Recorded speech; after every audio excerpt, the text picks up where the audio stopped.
Chapter 1288. Back to the capital, they systematically organized and stowed away all the belongings, a task that proved to be remarkably convenient. Xiao Yunduan refrained from inquiring about these affairs. His only concern was that she had safely stored them for easy retrieval when necessary. A full day was dedicated to the meticulous organization of Xiao Yunduan's possessions into sturdy boxes, with Qiao Xian, Li Xia, and Li Qiu overseeing the task. Xiao Lulang understood the need for respect in this matter. Xiao Yunduan's reputation had to be upheld. Qiao Xian selected a few pieces, no more than 3 or 4, for transcription. Tao Tao, Xiao Junyan, Sun Qian, and Sun Baiqi ventured into the field to reproduce them. Qiao Xian had no intention of providing Xiao Lulang with Xiao Yunduan's original work. This was all part of being well prepared. Regarding the quality of the transcriptions, Qiao Xian's primary concern was legibility. Aesthetics and neatness took a backseat. Xiao Lulang's countenance darkened upon receiving his portion. Qiao Xian maintained a gentle smile. Many of my husband's belongings have been transported to the capital. I've conducted a thorough search, and this is all I could find. Should you require anything else, please, cousin, feel free to convey your needs to him directly when he returns. Internally, Xiao Lulang sneered. He had plans to sit for the autumn examination next July and, if successful as a recommended candidate, the spring examination the following year. Xiao Yunduan wouldn't be returning to the capital during these 2 years. Qiao Xian was merely preserving appearances. However, he couldn't fault Qiao Xian for her actions. After all, she hailed from a Daoist family and couldn't possibly be knowledgeable about her husband's scholarly pursuits. It was ignorance on her part. Taking the items, Xiao Lulang put on a false smile. I'm deeply grateful, cousin and sister-in-law. They'll certainly remember your kindness. Qiao Xian felt a tinge of irritation. She wondered if he held some resentment towards her. Nonetheless, she smiled, trying to maintain harmony. You're too kind, cousin. A sinister smile crept across Xiao Lulang's face. Qiao Xian paid no heed to it. Neither she nor Xiao Yunduan feared the Tian family, the fourth prince, or Xiao Lulang. Qiao Xian lingered until the Dragon Boat Festival had come and gone. She completed all her tasks, leaving her with a sense of assurance. She didn't plan to return for the latter part of the year. Instead, she intended to revisit Jiangnan and return home next year. After departing from home, they spent an additional 3 days at the Yuezheng family in the province before making their way to the capital. By the time they arrived back in the capital, it was already late May. What Qiao Xian hadn't anticipated was Xiao Yunduan receiving news of their return and taking a day off to meet her at a tea-house pavilion over 500 meters away from town. Qiao Xian felt both surprised and delighted. In the wagon, the two of them couldn't resist hugging and kissing each other. Their time apart had made their reunion feel incredibly sweet, and they couldn't get enough of each other's affection. As the kiss ended, Qiao Xian turned soft, her breath quickening in Xiao Yunduan's arms. Her red, swollen lips, glistening eyes, and rosy cheeks made her appear irresistibly charming. Her languid, captivating demeanor prompted Xiao Yunduan to kiss her once more. The wagon continued its steady journey along the broad, flat road. Nestled in Xiao Yunduan's embrace, Qiao Xian beamed. Darling, what brings you here to meet me? Xiao Yunduan's long fingers caressed her hair, and he chuckled. I missed seeing you the last time you were here, so I took this opportunity to make amends. But most importantly, I missed you. If you find any errors, ads pop up, ads redirect, broken links, non-standard content, etc., please let us know reports so we can fix it as soon as possible. Chapter 1289. Reunion. Xiao Xian flushed and felt so sweet inside her heart. She said shyly, Me too, what is it? The two of them exchanged a look and smiled. Xiao Xian chuckled as she buried her head in Xiao Yunduan's chest, complaining a little with her sweet voice. The two of them spent a lot of time together, and time passed very fast. They seemed to arrive at the house in the blink of an eye. Xiao Xian adjusted her clothes and hair, putting on a dignified look. Xiao Yunduan chuckled and took hold of her hands. We are home, let's get inside. Xiao Xian smiled and got off the wagon with him. Back at home in the capital, Sun Qian and Sun Bai bade them farewell and returned to the East Palace with their men. Qiao Xian said to Xiao Yunduan with a regretful smile. Sun Bai and Sun Qian are trained by the East Palace. They are capable, reliable, and dutiful. How rare! The Crown Prince was one of the most influential people in the imperial family, and there were many aspects that no one could compare to. Ordinary families would not be able to train people like Sun Bai and Sun Qian unless they were lucky. Xiao Yunduan put his arms around her and smiled. It seems that they have saved you a lot of trouble. Crown Prince has many people who can be of use to you, and it doesn't matter if they are away from the Crown Prince. If there is a chance, I will ask Crown Prince to let them work for us in the future, okay? They were working for the Crown Prince anyway. Xiao Xian's eyes sparkled. Is that really okay? Will Crown Prince be displeased? Xiao Yunduan said, no. Xiao Xian was very happy. That is great, but you don't have to force yourself. It was not worth it to offend the Crown Prince. Xiao Yunduan smiled warmly and said, no need to worry. During his service to the Crown Prince, Xiao Yunduan had never made any mistakes. Now, in the East Palace, he held a position that commanded respect from all. Perhaps it was due to Minister Old Yun's influence that the Crown Prince held him in such high regard. All he required were 2 loyal individuals to assist him, and the Crown Prince would not be concerned. However, Xiao Yunduan preferred not to dwell on this topic. They were back home now, and it was time to focus on their reunion. He changed the subject, gazing affectionately at Xiao Xian. His arms wrapped around her, and he leaned in to whisper softly, my love. Xiao Xian's heart skipped a beat as she felt a tingling sensation spread throughout her body. She playfully nuzzled against him, her arms around his neck, and kissed him passionately. Xiao Yunduan eagerly reciprocated. His anticipation and desire grew with each passing moment. The room's temperature rose, enveloping them in an atmosphere of passion and intimacy. Unbeknownst to them, Wuxia, who had been about to enter the room with tea, paused outside the door.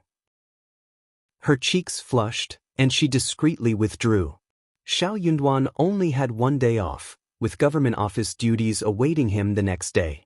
Xiao Xian luxuriated in her late morning slumber, feeling completely at ease and lazy in the comfort of their home. She had no intention of leaving her bed. The previous evening, they had only emerged from their bath and enjoyed a late dinner when darkness had already fallen. Afterward, they had slept for hours, leaving them feeling delightfully languid and unwilling to stir from their intimate cocoon. But she couldn't help but feel a deep sense of contentment and fulfillment. Her cheeks flushed as she recalled the events of the previous night, her heart swelling with sweet memories. Xiao Xian finally rose from her slumber at lunchtime. After a refreshing bath and getting dressed, Wuxia and Liqiu served lunch. Wuxia also presented a platter of vibrant red strawberries, elegantly arranged on a white rhododendron-style fruit tray, creating a visually stunning and tempting display. If you find any errors, ads pop up, ads redirect, broken links, non-standard content, etc., please let us know reports so we can fix it as soon as possible. Chapter 1290, Too Many Strawberries. Xiao Xian was pleasantly surprised, her eyes lighting up at the sight of the strawberries. Oh, strawberries! Are these from our 20-mu garden? Wuxia smiled warmly in response. Old Master instructed Xianxia to pick them. He mentioned they ripened a while ago. However, just before you returned, he had Xianxia share some with our neighbors. Old Master believed you would enjoy them, so he had Xianxia gather a few. Xiao Xian grinned in delight. They're delicious and I love them. Are there any left? You should wash them and have some too. Strawberries don't keep well and can go bad overnight. Thanks to her remarkable gardening skills, these strawberries thrived exceptionally. They were slightly larger than copper coins, almost as big as local eggs, and boasted a plump, bright red appearance. One bite released an enticing fragrance, sweetness, and juiciness. The subtle hint of sourness made them irresistibly delectable, and it was hard not to finish half a plate in one go. Strawberries not only tasted heavenly but also looked exquisite, making them a favorite among girls. Wuxia and Liqiu quickly fetched another plate, and the 3 of them happily indulged in the delicious treat. Shortly after lunch, Xiao Yunduan returned home unexpectedly early. Xiao Xian beamed at him. "What brings you home so early today? I wouldn't have woken up sooner." Xiao Yunduan took her hand and led her into the room, teasingly replying, "That would have been a missed opportunity. I should have returned even earlier." Xiao Xian laughed merrily. As he sat down, Xiao Yunduan embraced her, his eyes filled with affection. "My superiors understood my situation, so they allowed me to come home half a day earlier." Xiao Xian nestled in his arms, a contented smile gracing her lips. It was evident that her husband was thriving in his role at the Ministry of Revenue. The rest of the afternoon passed quickly as Xiao Yunduan and Xiao Xian discussed family matters and enjoyed each other's company. After a few days of relaxation at home, Xiao Xian decided to visit their 20 mu of fields. Xianxia proved to be highly dependable. He meticulously planted the 20 mu of fields according to the instructions Xiao Xian and Xiao Yunduan had given him before their departure. At this time of the year, the crops were thriving, painting a picturesque scene of lush greenery that delighted the eyes. Xiao Xian surveyed the fields and estimated that around 12 mu were dedicated to potatoes. When she had initially provided the potatoes from her own garden, she had brought out an abundant supply from her unique space, resulting in a sizable planting. Potatoes, unlike other crops, could be divided into multiple pieces for planting, hence the surplus. Additionally, there were over 4 mu of strawberries, their dark green leaves and vines contrasting beautifully with the bright red fruits. The strawberry plants were in full bloom, adorned with small white flowers, indicating a prolonged fruit-bearing season. A variety of vegetables had been carefully sown as well, including chili peppers, beans, eggplants, tomatoes, cucumbers, cabbages, ginger, scallions, garlic, coriander, radishes, and more. It was safe to say that there would be no shortage of vegetables this year. However, the abundance of strawberries took Xiao Xian by surprise. She hadn't anticipated such a bountiful harvest. Although strawberries were delicious, their household consisted of only 5 people, including the master and the servants, making it impossible to consume them all. Unfortunately, strawberries couldn't be stored. They had to be eaten on the same day they were picked, as they would spoil overnight. It was no wonder that Xiao Yunduan had instructed Xianxia to share some with their neighbors. Yet there was an art to gift-giving. They should distribute them sporadically, 1 or 2 times now and then, so that everyone could enjoy a taste without coming to expect it regularly. If they constantly gave strawberries as gifts, people might grow accustomed to it, and if the presents were ever absent, it could lead to disappointment and complaints. What was the point of leaving such trouble behind? If you find any errors, ads pop up, ads redirect, broken links, non-standard content, etc., please let us know reports so we can fix it as soon as possible. Chapter 1291. Visit from Zhao Shua's for Xiao Yunduan's colleagues at the East Palace. They couldn't easily reveal their intentions. If they were to disclose their plans, impartiality was imperative. They had to meticulously consider every facet and ensure no one was excluded. Otherwise, they risked earning the disdain of others, and someone might resort to clandestine mischief. Yet, when it came to sharing the food with friends and colleagues, one had to be discerning. Not every colleague warranted friendship. What if someone took advantage, claiming illness with stomachaches, vomiting, or even feigning poisoning? Such accusations would be hard to refute. They had no intention of reconciling with the Tian family and the 4th prince. Their actions at the Ministry of Revenue were merely a show. Unfortunately, there were no markets in the vicinity where they could sell their goods. Strawberries were a novelty in the capital, and there were no nearby vendors. Even if someone were willing to sell, there would be few takers. Xiao Xian was stumped for ideas. She shared her predicament with Li Xia and Li Qiu, saying, "Let's harvest them all and make strawberry jam at home. Pick the ripe ones." For the time being, she decided to keep as much as she could. She planned to find an excuse to return alone and store them all in her personal space. Li Xia and Li Qiu were astonished by the abundance of strawberries, wondering how they could possibly consume them all. Xiao Xian's suggestion brought a smile to their faces. They had brought along a large basket, which would come in handy for collecting the strawberries. Xiao Xian joined in the harvesting, but most of the strawberries found their way into her magical storage space. After half a day of work, the three of them had filled 2 large baskets and half of another one. They also gathered some fresh beans, chili peppers, eggplants, and cabbages before heading home. As Xiao Xian approached her own courtyard, she noticed a maid and a servant waiting in the shade. They disembarked from a wagon and greeted her warmly. It was Zhao Shu who sought an appointment. He wanted to discuss matters concerning the floral fields and mulberry garden the next day. Would that be convenient?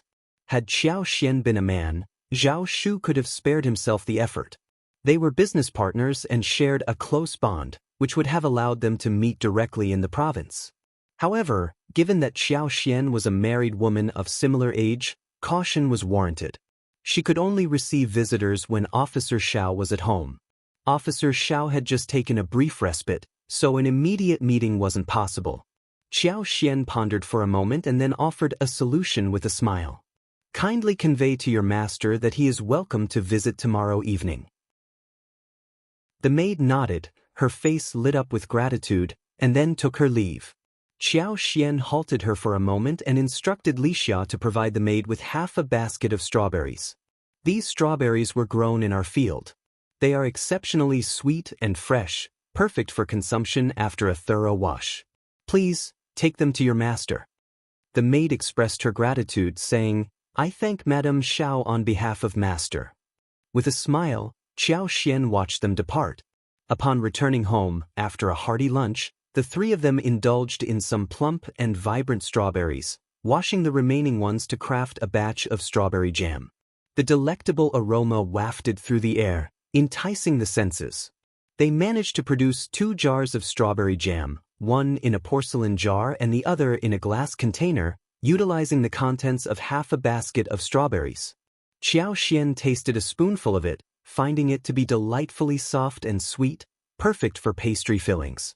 It seemed that they had nothing to worry about. Even if the strawberries couldn't be sold, they would undoubtedly prove useful. In the evening, when Xiao Yunduan returned, Xiao Xian informed him about Zhao Shu's scheduled visit the following day. Xiao Yunduan grinned, saying, I'll return early tomorrow. Zhao Shu must have been keeping an eye on us and waiting patiently for a while. If you find any errors, ads pop up, ads redirect, broken links, non-standard content, etc., please let us know reports so we can fix it as soon as possible. Chapter 1292. Prophet Xiao Xian's surprise was evident, and a smile graced her lips. Zhao Shu undoubtedly intended to discuss the events in the south with her. Being aware that he had just returned, he didn't want to rush into disturbing her husband.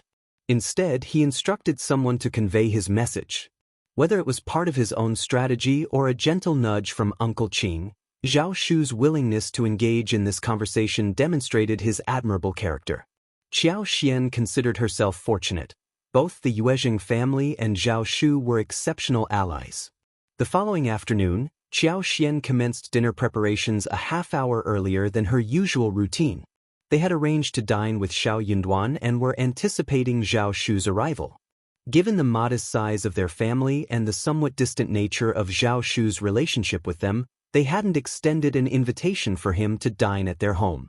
Zhao Shu, understanding the protocol, arrived as the sun began its descent, making sure not to disrupt their meal. In the capital, nighttime curfews were enforced, so Zhao Shu would have to depart within 2 hours. After exchanging pleasantries, they swiftly turned their attention to business matters. Zhao Shu had brought along the account books and shared them with Xiao Xian and Xiao Yunduan.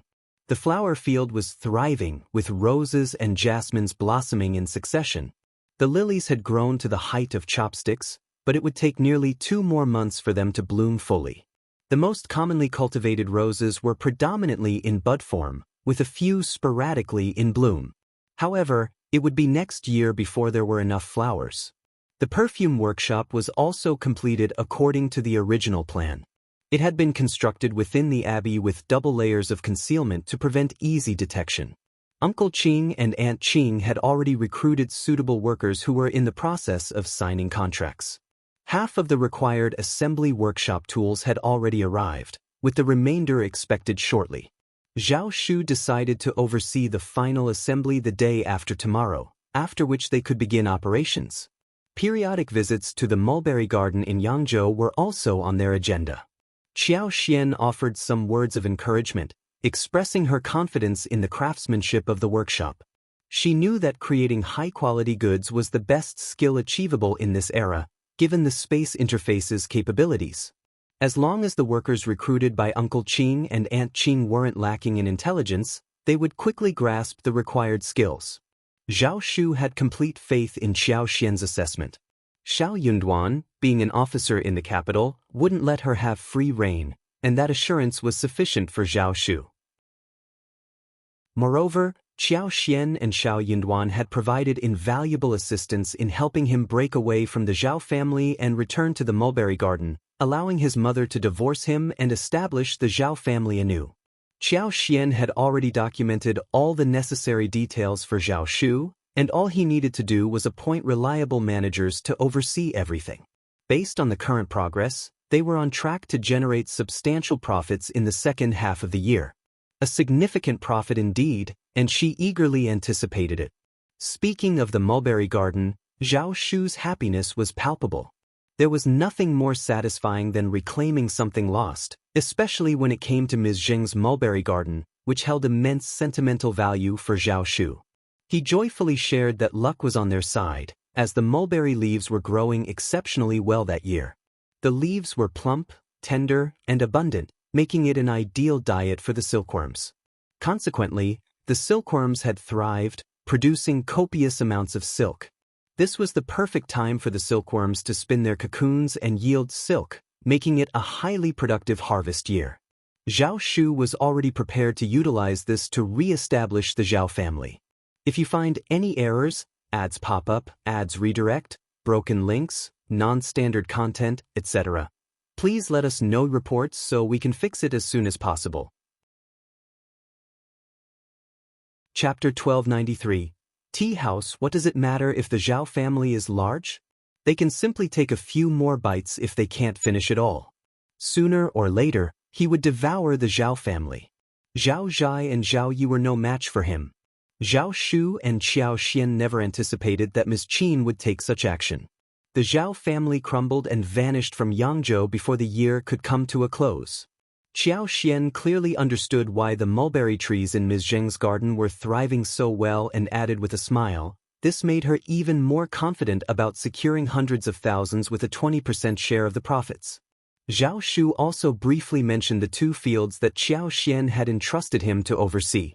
The fields were easy to manage, and the overseer was dependable. Tenants would take good care of them, and the rent would be paid after the autumn harvest.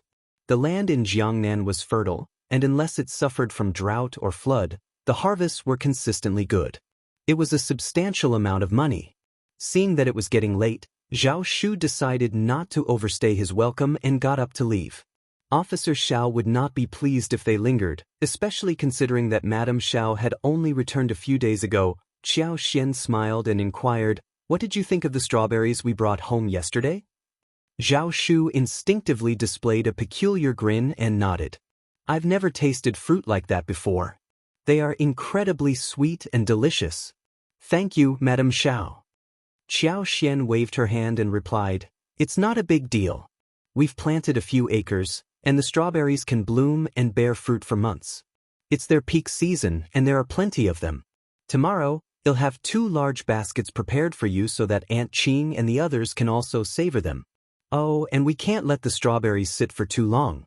They're at their best when picked fresh and won't taste the same the next day." Xiao Xian raised an eyebrow and chuckled. "Young Master Zhao, would you like more? We have so much of them at home, and you can have someone pick more if you'd like." "No," Zhao Shu replied with a smile. "What I was getting at is that these strawberries are not only beautiful and delicious but also incredibly convenient to eat. Many high-end tea houses serve fresh fruits, and I'm confident these strawberries would be a hit. If you find yourselves with excess, Madame Xiao, you could consider selling them to tea houses. These are fresh fruits rarely seen in the capital and could fetch a good price." He added, feeling a bit self-conscious, "I just mentioned it casually. If I'm mistaken, Madame Xiao and Officer Xiao, Please don't take it to heart. While the strawberries were indeed fresh and rare, they were still small fruits and might not yield significant profits for Xiao Yunduan and Xiao Xian. Zhao Shu, coming from a business background, had been influenced by Xiao Xian's words and thought of this idea subconsciously. He was about to hold back when he realized something was amiss, but then he decided to share his thoughts. Little did he know that Xiao Xian didn't mind making money. Upon hearing Zhao Shu's suggestion, she smiled at Xiao Yunduan and asked, "Darling, what do you think? If you find any errors, ads pop up, ads redirect, broken links, non-standard content, etc., please let us know reports so we can fix it as soon as possible." Chapter 1294. Not more land. Xiao Yunduan smiled warmly and nodded at his eager wife. "We can't possibly consume that many strawberries ourselves. It's such a shame to let them go to waste in the fields." Zhao Shu, with a knowing grin, chimed in, "I frequent Jingquan restaurant quite often. What if I speak to the manager tomorrow?" Xiao Xian's eyes lit up with delight. "That's a fantastic idea. Songshi can deliver a basket of strawberries to you tomorrow morning, and you can present them to the manager for his consideration." Zhao Shu readily agreed, and the very next morning, Songshi ventured into the vast 500-meter strawberry field to pick half a basket's worth of strawberries, which she promptly handed over to Zhao Shu. Accompanied by his companions, Zhao Shu made his way to Jingquan restaurant. This establishment was renowned as an upscale tea house located in the heart of the capital. Among its three counterparts in the city, Jingquan restaurant was Zhao Shu's preferred haunt, and his generosity had made him a cherished and distinguished guest there. Engaging the manager was a straightforward affair given Zhao Shu's reputation. After tasting a single strawberry, the manager's eyes gleamed with approval. He readily accepted Zhao Shu's proposal, stating that a single tea house could easily consume 500 to 600 kilograms of strawberries each day. Adding up the demand from all three tea houses, it amounted to almost 100 kilograms daily. They agreed on a price of 2 qian for every 500 grams, with a daily supply of 90 kilograms. This arrangement promised a daily profit of 36 liang, translating to over 1,000 liang each month. With Song's remarkable abilities, the strawberry harvest would continue until November, ensuring a steady supply in the foreseeable future. The potential earnings were staggering, amounting to thousands of liang within a few months. Moreover, as the strawberries continued to grow and could be planted every few days, the yield was only set to increase with time. This was an incredibly significant opportunity. The small plot of strawberry fields held the promise of a luxurious life for both Xiao Xian and Xiao Yunduan within the capital, though they knew the importance of keeping their newfound success a closely guarded secret. They couldn't afford to draw attention from Xiao Yunduan's colleagues, whose reactions would undoubtedly be complex and potentially troublesome. Xiao Xian couldn't help but feel a deep sense of pride in the effectiveness of her superpower. When Xiao Yunduan first learned of their newfound prosperity, he was taken aback. He had always heard about the struggles of life and the difficulty of making money. Yet, it seemed effortless for his wife to accumulate wealth. With a confident smile, Xiao Xian expressed her desire for more land, realizing that the current 20 mu wouldn't suffice for their ambitious plans involving potatoes and strawberries. She eagerly encouraged Xiao Yunduan to inquire about available land beyond the town, even if it meant going as far as 70 or 80 miles from the capital. Xiao Yunduan nodded in agreement, taking note of her request. "They'll start looking tomorrow. Finding a large piece of land won't be easy."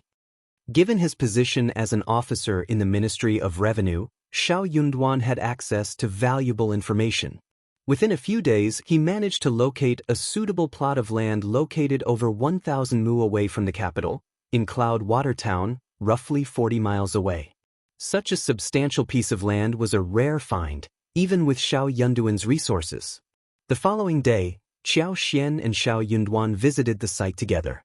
Situated at the base of a gentle mountain slope, the land offered a relatively flat terrain with small hills rising and falling only a meter or two in height. It comprised over 1,200 mu in total. According to the owner's calculations, the price was set at 124 liang per mu, totaling nearly 17,000 liang for the entire plot. Chapter 1295. Plan. Xiao Yunduan and Xiao Xian arrived with a substantial sum of money in their possession, enabling them to make an immediate purchase. The capital lay a mere 400 miles away, connected by a well-maintained, spacious road that could be traversed in under 2 hours by wagon. Despite their location being slightly off the official route, it remained within a 10-mile proximity. Their estimated arrival time was 2 hours and 15 minutes. The fields were meticulously maintained and ready for planting, sparing the province the effort of clearing land. Xiao Xian had already devised a plan for the upcoming year, intending to cultivate potatoes, watermelons, and cantaloupes. All 20 mu in the town were designated for strawberry cultivation. With over 10 mu dedicated to potatoes this year, they anticipated a bountiful harvest, with no concerns about seed availability for next year. They even considered expanding to hundreds of mu. Additionally, they planned to grow hundreds of mu of watermelons and cantaloupes, intending to sell them directly in the capital once ripe. Xiao Xian harbored no doubts about the marketability of their melons after planting. Although the landowner offered to introduce potential tenants, Xiao Xian declined the offer. She opted to recruit tenants herself, along with acquiring additional laborers. One of her plans involved setting aside a portion of land to construct houses for the tenants and servants. Detailed arrangements were made for the warehouse, tool room, materials yard, and other essential facilities. However, she decided not to oversee these tasks personally and delegated full responsibility to Xianxia, who had been a loyal and diligent employee for an extended period. Xianxia was ecstatic about the opportunity and expressed his gratitude to Xiao Xian. He assured her that he would perform excellently, determined to justify her trust in him. Xiao Xian found herself torn between laughter and tears as she urged him to rise from his excited kowtow. During the journey back home, Xiao Xian enthusiastically shared her plans for cultivating the 1,200 mu of land within the wagon's confines with Xiao Yunduan. He listened with a smile, fully supportive of her ideas. Xiao Yunduan was accustomed to his wife's fervor for farming, whether it involved vegetables, fields, or various crops. He never hesitated to encourage her in pursuing her agricultural interests. Xianxia took his responsibilities with utmost seriousness. Not wanting to burden Xiao Xian, he sought advice from Zhao Shu's managers, displaying a fair and sensible approach. Impressed with Xianxia's diligence, Xiao Xian granted him the autonomy he deserved. However, she also recognized that as Xianxia assumed a managerial role in the future, he would need assistance at home, particularly with the demands of the fields. Xiao Xian discussed this matter with Xiao Yunduan, and together they enlisted the help of a 14 or 15-year-old page boy named Qingyan to assist with various tasks. What came as a surprise to Xiao Xian was the immense popularity of her strawberries at Jinquan restaurant. The manager of the restaurant personally approached her, expressing the desire to increase their daily strawberry supply to 150 kilograms, given the high demand.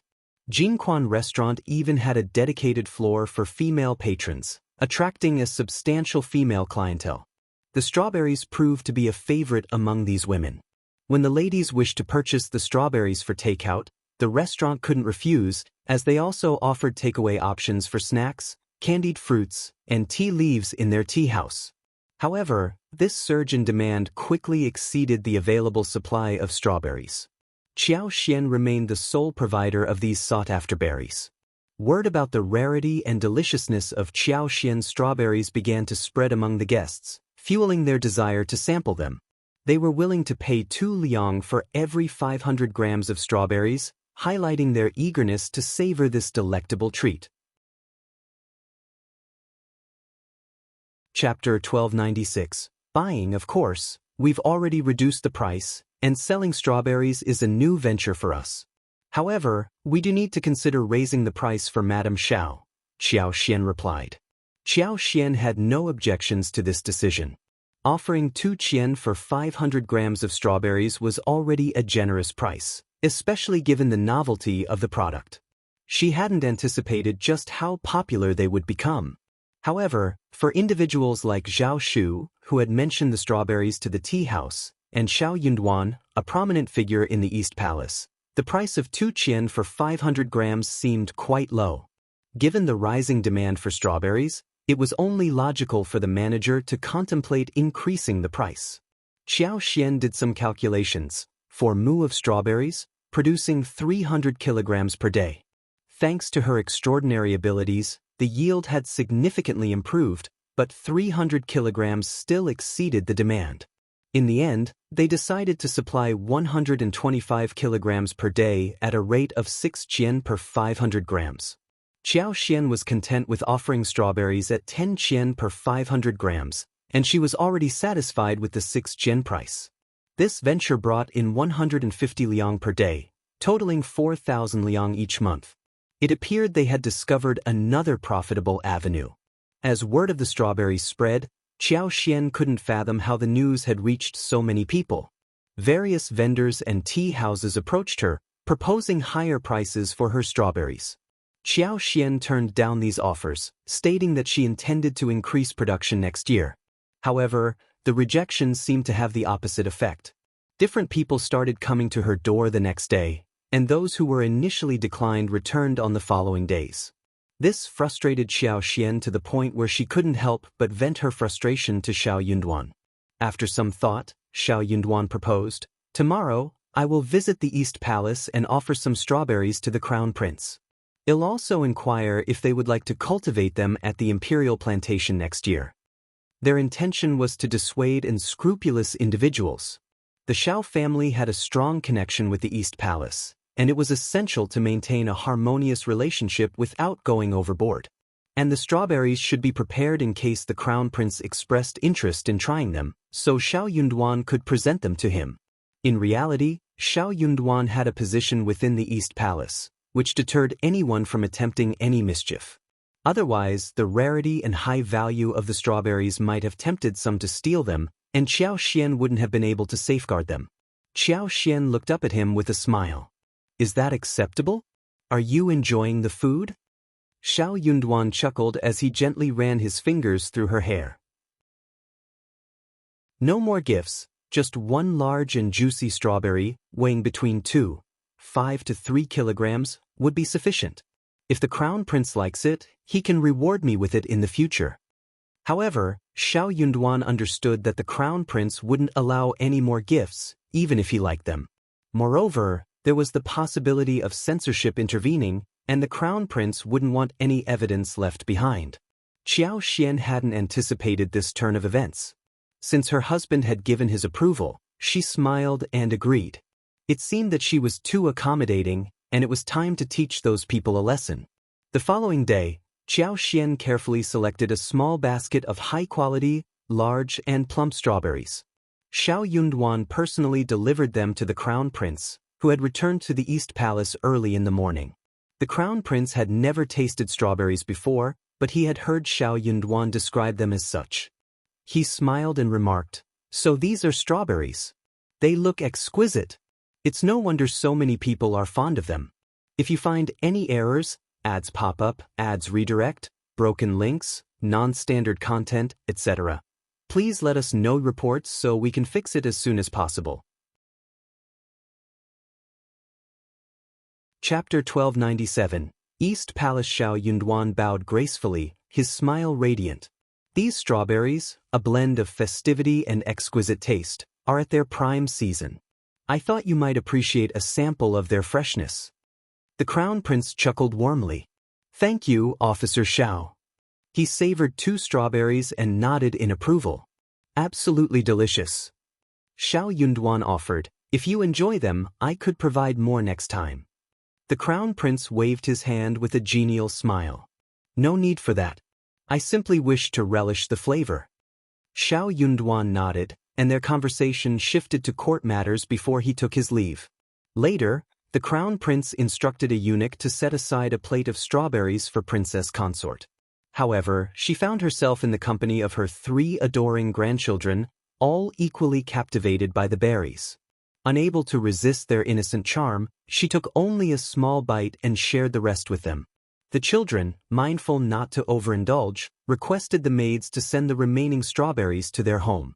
During dinner at the Crown Prince's residence, Princess Consort mentioned the strawberries, mentioning that Xiao Yunduan had provided them and that her grandchildren had grown fond of them. The Crown Prince, his brow furrowing slightly, offered a gentle reminder. "A single bite, my dear. What significance does it hold? The East Palace regularly supplies us with fresh fruits. Isn't that sufficient? We must remember that countless individuals in the world struggle to obtain enough food and clothing, some even lacking the means for an extra piece of attire. We are born into the royal family, blessed with abundance in sustenance and attire. Let us not become entangled in the allure of excess." Though Princess Consort felt a pang of irritation, she conceded that the Crown Prince's words carried undeniable truth. Unbeknownst to her, countless watchful eyes observed the exchange. She had only asked for a single bite, with the best intentions, yet she was aware that the East Palace might exploit the situation, portraying them as insatiable and oblivious to the sufferings of their subjects. She couldn't help but think, one bite shouldn't cause such a stir. "I stand corrected. Your Highness, please rest assured, I have gained clarity. I will refrain from any ill-considered actions," she assured. The Crown Prince let out a resigned sigh. "It's crucial to comprehend that as the heir to the throne, my actions are bound by responsibility." Princess Consort nodded, offering a reassuring smile. "Of course, I understand." Inwardly, she consoled herself, considering it a temporary inconvenience she could endure. After all, it had been many years already, hadn't it? She envisioned a brighter future where the Crown Prince ascended to the throne, and she became queen, able to have everything she desired. The thought provided solace, brightening her mood. She always found comfort in these thoughts. Xiao Yunduan's visit to the East Palace proved highly effective. Everyone now remembered he was the Crown Prince's favorite. However, this time, when he brought strawberries to the East Palace for the Crown Prince to sample, it was clear that impatience was building. It wouldn't take a genius to recognize the growing tension. Unbeknownst to Qiao Xian, the merchants visiting her home were not ordinary vendors. Someone was undoubtedly pulling the strings behind them. Otherwise, they wouldn't possess such detailed information and audacity. Fortunately, her husband's presence provided some protection, making their intrusion less straightforward. Even though the East Palace didn't accept strawberry deliveries, Qiao Xian instructed Xiao Yunduan to liaise with the East Palace manager. She proposed that the strawberry seedlings could be transplanted, trimming the leaves in winter while leaving the roots. Additional layers of straw could be added for insulation, ensuring a smooth passage through the winter. If you find any errors, ads pop up, ads redirect, broken links, non-standard content, etc., please let us know reports so we can fix it as soon as possible. Chapter 1298. Working alternatively, she could provide additional seedlings next spring. When the housekeeper of the East Palace relayed this information to the Princess Consort, an inner sense of joy filled her. She held the belief that Xiao Yunduan, at such a young age, had displayed remarkable capabilities and made significant contributions. However, the Princess Consort refrained from giving an immediate affirmative response. Instead, she decided to discuss it with the Crown Prince first. This approach was discreet and would avoid any potential gossip, wouldn't it? The Crown Prince nodded in agreement. He cherished his grandchildren's family deeply, but he found himself in a delicate position where even seemingly minor decisions could have significant ramifications. He needed to exercise caution. The Princess Consort praised Xiao Yunduan's thoughtfulness, and the Crown Prince couldn't help but smile in agreement. Indeed, Xiao Yunduan was a commendable individual. After receiving the manager's response, Qiao Xian led Songshi, Qingyan, Li Qiu, and Li Xia to the fields, where they acquired more than 100 new seedlings, along with 100 mother plants. Qiao Xian used her exceptional abilities to nurture them, ensuring their survival unless they were neglected for an extended period. Upon receiving the strawberry seeds, the East Palace manager planted them in the palace's back garden. Curious, the Princess Consort took her daughter-in-law and grandchildren to see the progress. The mother plants bore many ripe red strawberries, as well as some pinkish, half-ripened ones, nestled amidst the lush green leaves, creating an adorable sight. The imperial great-grandchildren had tasted these strawberries before and eagerly remembered their sweet and fragrant flavor. Their delight was evident as they feasted their eyes on the fruit. The princess consort instructed her servants to carefully pick the ripe strawberries and wash them, allowing both in-laws and grandchildren to enjoy their time in the garden, savoring the fresh strawberries and creating cherished memories. The princess consort couldn't help but shower Xiao Yunduan with silent praise. His intellect and thoughtfulness were truly remarkable. It was no surprise that even someone as arrogant as Tian Shanshan admired him. What set him apart was his fearlessness in the face of power, combined with his unwavering devotion to his original wife, a rarity indeed. However, it was somewhat regrettable. How splendid it would have been if such a talent were still unattached.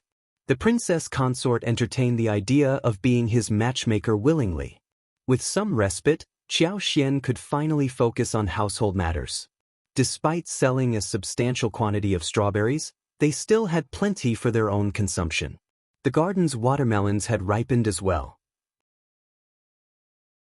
They selected a few, brought them home, and sliced them open, revealing their delightful sweetness. As the weather grew hotter, Xiao Xian preferred to stay indoors and avoid the scorching heat. Preparing delicious food at home brought her a sense of relaxation and contentment. One day, an aunt from the neighborhood, accompanied by her grandson, knocked on the door. She inquired if there were any more strawberries available, mentioning that Officer Xiao had given them some previously, and her children loved them. She hoped to treat the kids to more if possible. Xiao Xian, with regret, asked Li Xia to offer some candied fruits to the neighbor's child, explaining that the strawberries had all been sold. She added, "We've even booked one tea house, and we're barely managing to keep enough for that." It was evident that these strawberries were considered a delicacy that many people had heard of. Xiao Xian couldn't help but suspect that this neighbor was well aware of the strawberries' value, especially since she had offered them to the tea house as well. If you find any errors, ads pop up, ads redirect, broken links, non-standard content, etc., please let us know reports so we can fix it as soon as possible. Chapter 1299. Peaceful. It didn't matter whether or not she was aware, she had made up her mind to tell the truth. Otherwise, there was a chance that people would come knocking on her door, urging her children to sample the fruits to avoid causing offense. How many times could she continue to afford this? Refusing might leave people dissatisfied. Why did she find herself in such a situation? Moreover, Xiao Xian had no intention of breaking the habit of feigning ignorance about the strawberry's value. Aunt Xiao had not anticipated Xiao Xian's lack of deference. She felt somewhat embarrassed and put off. However, when Xiao Xian offered candied fruits to the child, who was joyfully munching away, Aunt Xiao couldn't press the issue further. She forced a smile and commented on how fortunate they must be to have made a fortune selling strawberries. It was truly enviable.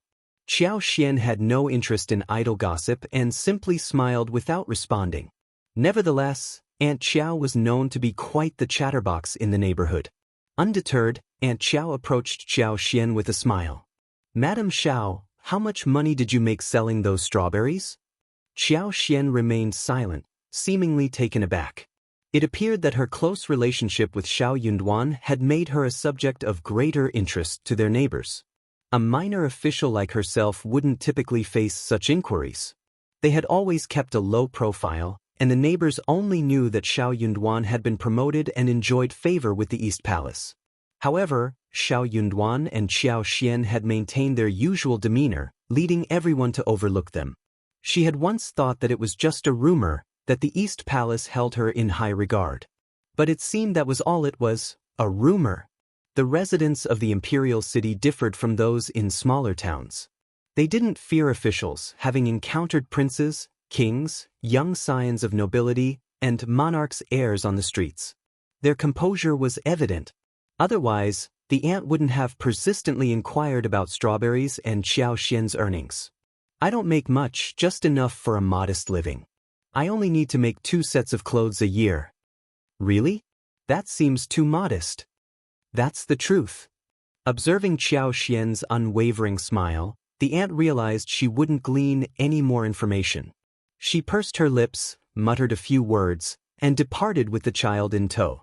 Later that afternoon, they encountered another aunt who mentioned that her son was searching for a better job. The whole family contemplated asking Xiao Xian for a few kilograms of strawberries to present to the messenger, hoping to make a favorable impression. Fortunately, Xiao Xian didn't offer any. Xiao Xian was left bewildered. In reality, if the aunt had been straightforward and expressed a willingness to pay, Xiao Xian might have sold her strawberries at a reasonable rate of 6 qian per 500 grams, perhaps even offering a discount. But she had no intention of providing freebies. Yet, these situations continued to arise. After dinner, Xiao Xian recounted the day's events to Xiao Yunduan. He didn't know whether to laugh or sigh at his wife's predicament. She dealt with trivial matters daily at home, after all. After a bit of conversation, Xiao Yunduan contemplated and suggested, "Honey, what if we buy another house and move out?" Xiao Yunduan was the only government official in their vicinity, while the others were ordinary people entangled in various mundane matters. Such nuisances were inevitable. In another district where officials congregated, people were more mindful of preserving their privacy and exhibited better decorum. Chapter 1300, Princess Consort. Xiao Xian felt a slight sense of motivation, but the thought of dealing with Madame Lin and Madame Su made her abandon the idea. She smiled and shook her head, saying, "This place is the best option. I can manage it here. I believe it's unwise to relocate. Dealing with those officials can be even more troublesome. Their words are often veiled, and one must navigate their intentions through intricate twists and turns. A misstep could easily offend someone. It's truly vexing." Xiao Yunduan found her amusing and pulled her close for a kiss. "All right, as you wish. If you ever encounter any difficulties, remember to inform me. You needn't resort to being a bad person, I'll handle it." Being an officer, Xiao Yunduan had the authority that demanded respect. The residents of the imperial city were both knowledgeable and tactful, and they understood the nuances of diplomacy. Xiao Xian responded with a smile. Xiao Yunduan's gaze grew intense as he held her tightly. "It's getting late, let's take a break." Xiao Xian met his gaze, and her heart raced. She blushed and averted her eyes, whispering, "All right." Xiao Yunduan lifted her in his arms and headed back to the bedroom. In early summer, roses were in full bloom and durian flowers blazed with crimson. Peonies were also at their peak. During this splendid season, women in the capital often hosted various grand events to appreciate the flowers.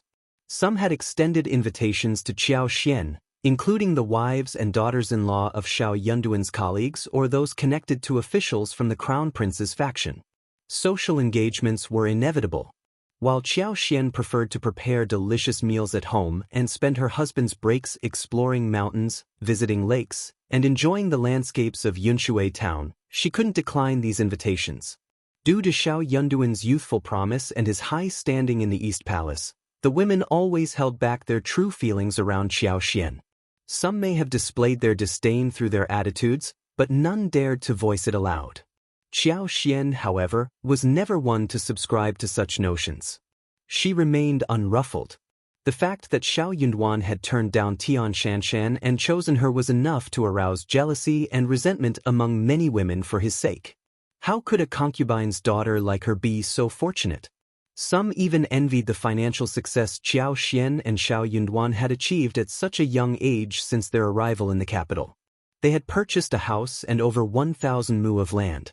It was rumored that a small plate of strawberries at Jingquan restaurant cost nearly 1 tael of silver, and carrying more than 500 grams cost over 2 liang. Xiao Xian could supply more than 50 kilograms a day.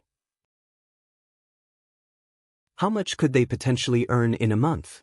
Some couldn't help but utter sour remarks in her presence, all of which Xiao Xian skillfully deflected with a smile. She preferred not to retaliate, as she didn't want to come across as confrontational. However, one day, someone visited the East Palace, and Princess Consort personally sent a message, informing her of their plan to visit the fourth prince's residence for a flower viewing event the next day. It was an invitation extended by the fourth Princess Consort. Xiao Xian couldn't decline Princess Consort's request, but inwardly, she felt a tinge of annoyance. What was the fourth princess consort's intent? If she genuinely wanted Xiao Xian as a guest, she could have simply sent an invitation. Yet, instead of mailing an invitation, she had Princess Consort deliver the message personally. Chapter 1301. Unconcerned. But Princess Consort had indeed given them those instructions. Xiao Xian had initially planned to inform Xiao Yunduan about this matter. She believed that if Xiao Yunduan knew about it, he would be equally perturbed. Perhaps it was the fourth Princess Consort's strategy, and it might not be worth the effort. Consequently, she decided to maintain her silence and observe the fourth Princess Consort's intentions closely. She was determined to discern the fourth Princess Consort's motives. Xiao Xian refrained from disclosing the actual situation and instead informed Xiao Yunduan that the fourth Princess Consort had extended an invitation for her to visit the mansion for a flower-related event. Anticipating that the fourth Princess Consort would inevitably invite the Princess Consort to the banquet, Xiao Yunduan instructed Xiao Xian to seek the Princess Consort's support. Given her role as the hostess, the fourth Princess Consort would not risk any harm befalling Xiao Xian while at her mansion. Xiao Xian responded with a smile. Meanwhile, at the East Palace, Auntie Fu couldn't help but express her disapproval to the Princess Consort, saying, "You shouldn't have agreed to the fourth Princess Consort's proposal today. It's quite humiliating. She invited Madame Xiao, and the next invitation should rightfully go to her." "How can it be like this?" The Princess Consort smiled indifferently and replied, "Who would have anticipated that we would encounter her at court today? Initially, I believed she had no intention of inviting Madame Xiao, but she brought it up, and considering she's my sister-in-law, I couldn't refuse such a trivial request. That would be too stingy." Auntie Fu fell silent for a moment before suggesting, "But Madame Xiao is the spouse of an esteemed officer, and Officer Xiao is highly regarded by the Crown Prince. The fourth Princess Consort clearly doesn't hold Madame Xiao in high regard. We could issue one more invitation." Auntie Fu was about to suggest that arranging an additional invitation would be a simple matter for her. However, the Princess Consort hesitated. "Aunt, that might not be appropriate. Madame Xiao and Officer Xiao could misinterpret our intentions. Besides, Miss Xiao is Miss Xiao, isn't she? In all fairness, I feel sorry for Officer Xiao. Sister-in-law, even without mentioning her explicitly in the invitation, you've already expressed a high regard for her. I'm sure she'll be quite pleased. Do you think she'd pity herself instead?" Princess Consort cast a disdainful glance. She believed Madame Xiao was ill-suited for the occasion. Auntie Fu was left momentarily speechless but then smiled. Madame Xiao may not be accustomed to such affairs. "Princess Consort, it's essential for you to look after her when we visit the fourth Princess Consort's mansion tomorrow. Remember, if she were to embarrass herself, it would reflect poorly on you as well, and that wouldn't bode well for Officer Xiao." Princess Consort nodded with a hint of distaste. "You're right. She's accompanying me, so her actions do reflect on me. Tomorrow, you'll be responsible for ensuring she doesn't make a spectacle of herself." As for herself, she had too many other matters to attend to. That's what Auntie Fu was there for, and Princess Consort acknowledged it with a nod and a faint smile. Princess Consort gave Auntie Fu a meaningful look and added, "If she behaves inappropriately, don't hesitate to reprimand her. If she doesn't heed your advice, just inform her that it's my directive." Auntie Fu replied, "Yes, Princess Consort." The following morning, Xiao Yunduan chauffeured Xiao Xian and Li Xia, while Qingyan handled the wagon. As Xiao Xian boarded the wagon with assistance, Xiao Yunduan couldn't resist squeezing her hand. She responded with a warm smile, and Xiao Yunduan reciprocated with a smile of his own. Once she was settled in the wagon, he headed to the Ministry of Revenue's governmental office. Xiao Xian arrived at the East Palace ahead of time, and the Princess Consort joined her later. Chapter 1302. Friendly Auntie Fu. The Princess Consort held the utmost importance among the guests, earning her the privilege of arriving last. As she meticulously prepared herself, Xiao Xian, unaware of her status, arrived at the East Palace. Caught in the midst of dressing up, she lacked the time to fully entertain Xiao Xian. Their initial exchange consisted of a few polite pleasantries, after which she swiftly dispatched a maid to guide Xiao Xian to the tea hall. However, Auntie Fu intercepted their path, extending a warm and courteous greeting. Xiao Xian remained unfazed by the princess consort's demeanor. She was well aware of her elevated position and understood why the princess consort might view her with a hint of condescension. After all, she lacked the backing of a prestigious family name. With indifference, she continued to abide by the rules, harboring no aspirations to partake in the princess consort's family wealth or favor. Thus, she refrained from ingratiating herself. Auntie Fu's friendly yet respectful manner induced a touch of guilt within Xiao Xian. Inwardly, she couldn't help but envy the competence of servants honed by noble households. Engaging in conversation, Xiao Xian and Auntie Fu discussed her attire. She couldn't help but express her uncertainty. "Auntie, please don't mock me. I've never attended such a grand banquet, and I'm quite unfamiliar with proper attire. My only wish is to present myself decently. I hope I haven't transgressed any protocols." Auntie Fu couldn't help but appraise Xiao Xian. She was adorned in embroidered garments with delicate borders, a white-collared intermediate attire, a tasteful plum blossom knot adorning the collar's peak, and a pleated skirt accentuated with white silver threads. Her ebony hair was elegantly coiled into a graceful horse bun, secured with a golden hairpin adorned with pearls. One side of the hairpin sparkled with emerald and red sapphire blossoms, while the other featured two exquisite begonia silk flowers. Interspersed among them were dainty hairpin flowers, adding an exquisite touch to her appearance. In full makeup, she exuded an aura of elegance and beauty. Auntie Fu held a favorable opinion of Madame Xiao, believing her to be highly astute and skilled in handling situations of this nature. With a warm smile, Auntie Fu nodded and said, "Madame Xiao, you're being too humble. Your makeup looks perfect. There's nothing to worry about.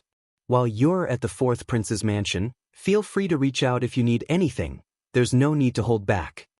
Grateful for Auntie Fu's reassurance, Xiao Xian smiled back, saying, "Thank you, Auntie, but please don't stand on ceremony with me. I hope I won't trouble you."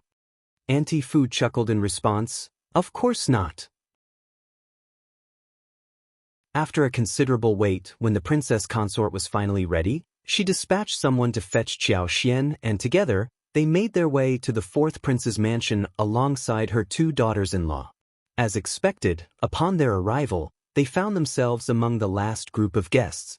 The fourth princess consort, accompanied by the third prince's concubine and the second prince's concubine, emerged with a gathering of female attendees.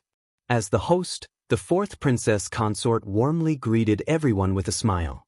The princess consort tugged at her and the third prince's concubine's sleeves, remarking, "We're all family here. There's no need for such formality. We shouldn't have arrived so late and made everyone uncomfortable." In response, they all smiled and expressed gratitude to the princess consort, praising her for her kindness and approachability. With a friendly demeanor, the fourth princess consort invited them inside. The banquet took place in the Furong Pavilion, situated on the eastern side of the fourth prince's mansion garden.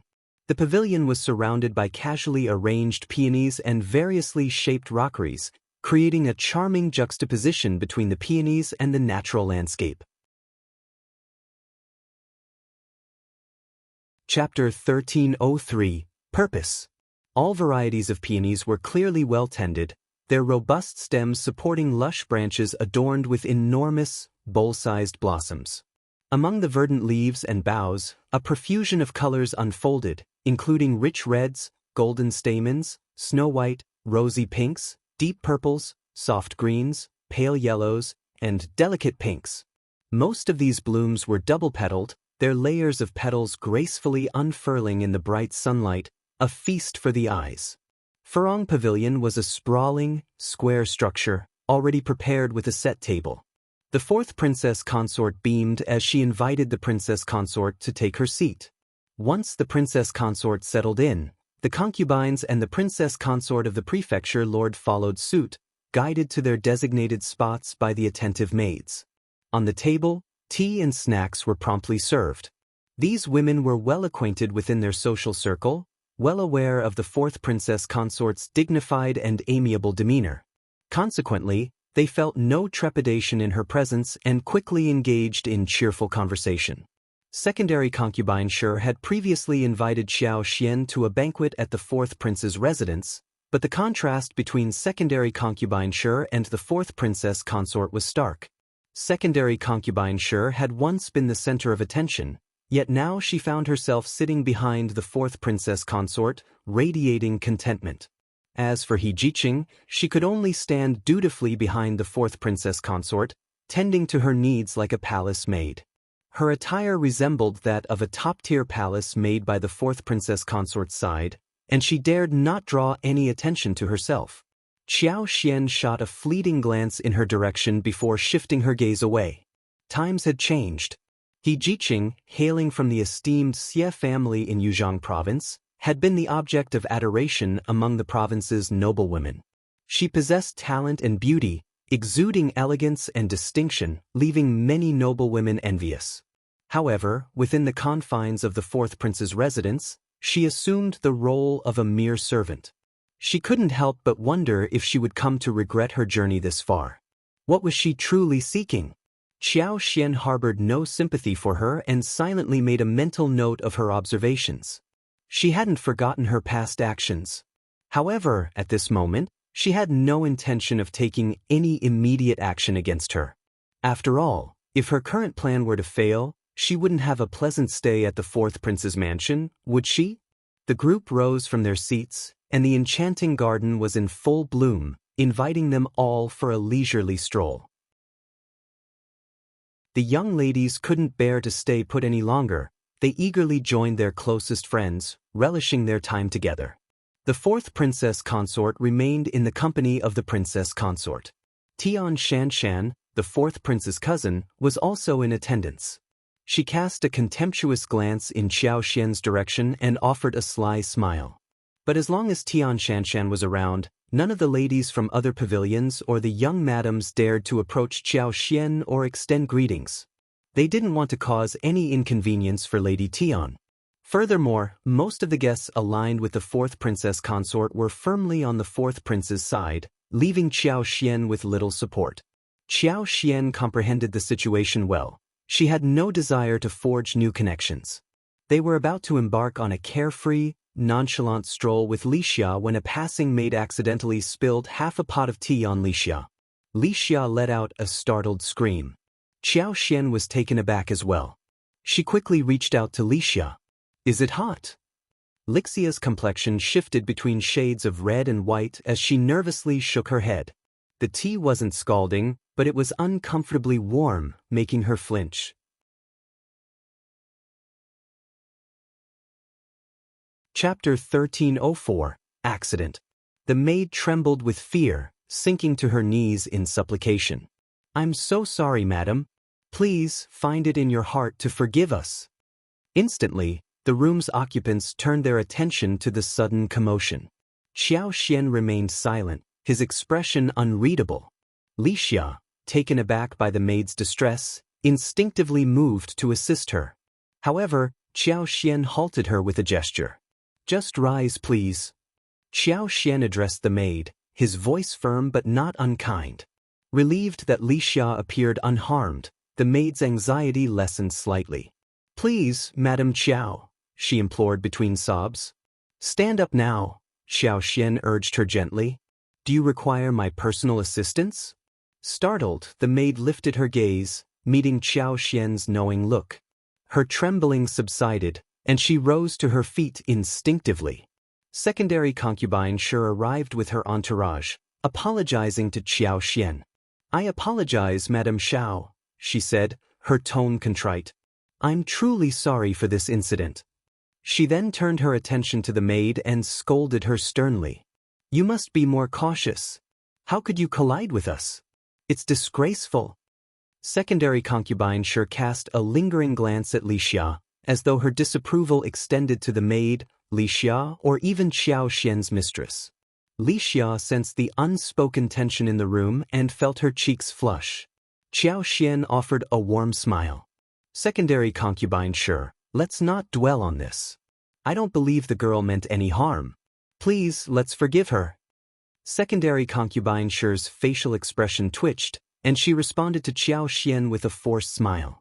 If Madame Xiao wishes it, then so be it. Madame Xiao is known for her kindness and treating her subordinates as sisters. I'm a straightforward person, and it seems I've misunderstood the situation. You have a good heart, Madame Xiao, and you're teasing me. Secondary concubine Shi, you certainly have a great sense of humor. Xiao Xian's smile remained affable. My treatment of sisters is quite different, and I was merely offering a few words of comfort to this frightened girl. It's a bit of a stretch to say I treat her like a sister, don't you think? But if that's how you treat sisters, that's quite remarkable, I must say. Secondary concubine Shi's irritation became palpable, and she responded to Xiao Xian with a strained half-smile. Madame Xiao, I was simply expressing my observation. No, I wouldn't want any misunderstandings to linger, Xiao Xian explained with a hint of discomfort. I prefer clarity in our interactions. Secondary concubine Shi chuckled, though her true feelings were thinly veiled. A crowd had gathered to witness the exchange, both surprised and annoyed by Xiao Xian's retorts. They questioned her audacity. What gives her the right? She's quite stingy. Her words are as sharp as a marketplace quarrel, and she seems to relish confrontation. Not very dignified. Etiquette? She clearly has none. Secondary concubine Shi found solace in the chorus of agreement, casting a triumphant look at Xiao Xian. Internally seething, Xiao Xian sneered. Do you really think I lack etiquette? Secondary concubine Shi inwardly agreed but dared not vocalize it. Instead, she maintained a polite smile. Of course not. But her politeness did little to soothe Xiao Xian's annoyance. How dare she attempt to steal elder Miss Husband? Xiao Yunduan had assisted the crown prince to such an extent that his own son had suffered greatly. Did it surprise anyone that he mocked her? She felt it was justified.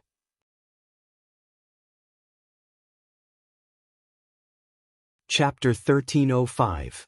None of her business. That's excellent. Xiao Xian exclaimed with a radiant smile and a touch of pride in her voice. My husband always praises my virtues and impeccable manners. He truly believes in my goodness. Secondary concubine Shi. She was unable to dispute Xiao Yunduan's opinion.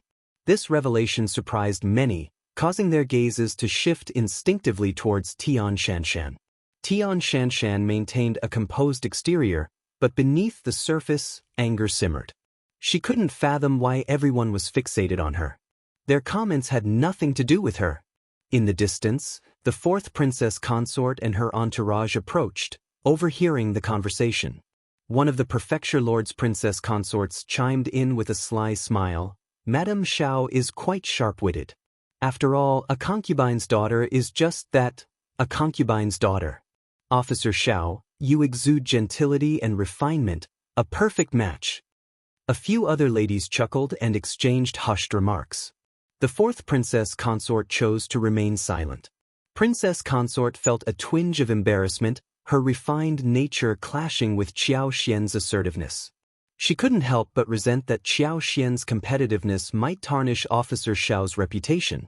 Xiao Xian, a mere concubine's daughter, seemed to be making matters worse. Princess consort even regretted not declining the fourth sister-in-law's invitation the day before. She shouldn't have brought Xiao Xian along. Auntie Fu sighed inwardly, observing Princess Consort's lack of response. Princess Consort epitomized dignity and grace, always mindful of her image to avoid any criticism for impoliteness or lack of virtue. However, there were times when she went to great lengths to maintain this facade. Secondary concubine Shi's actions were clearly aimed at humiliating Madame Xiao, an injustice that shouldn't be allowed to persist. Madame Xiao had been brought to this gathering by Princess Consort, and it was incumbent upon her to defend Madame Xiao, especially when Officer Xiao possessed such exceptional talents. If Madame Xiao were to become deeply upset and complain to Officer Xiao, what impression would it leave on him? Auntie Fu, though aware of this delicate situation, dared not voice her concerns. She offered a reassuring smile and said, Princess Consort, Allow me to check on the situation. Princess Consort nodded and exchanged a meaningful glance with Auntie Fu, conveying her desire for Auntie Fu to discreetly remind Xiao Xian to maintain her composure. This unspoken communication left Auntie Fu sighing inwardly. With a warm greeting, Auntie Fu approached them and suggested, "Concubine, Madame Xiao, perhaps it's time for Lixia to change her attire?" Secondary concubine Sure nodded with a smile, admitting, "You are right, I almost forgot about that." She then singled out one of the maids and instructed, "Lixia, go change your clothes." Lixia turned towards Xiao Xian, who simply nodded and encouraged, "Go ahead." Though Lixia held significant importance in Xiao Xian's life, only Xiao Xian and perhaps Lixia herself were aware of this. Others often regarded maids and servants as expendable pawns or scapegoats. Even if someone attempted to manipulate Lixia, it would unlikely reflect negatively on Xiao Xian. Lixia felt a hint of nervousness but trusted her mistress implicitly. If Xiao Xian asked this of her, it must be for a good reason. Approaching with a gracious smile, the fourth princess consort inquired, "Madame Xiao, is everything now in order? If you find any errors, ads pop up, ads redirect, broken links, non-standard content, etc., please let us know reports so we can fix it as soon as possible."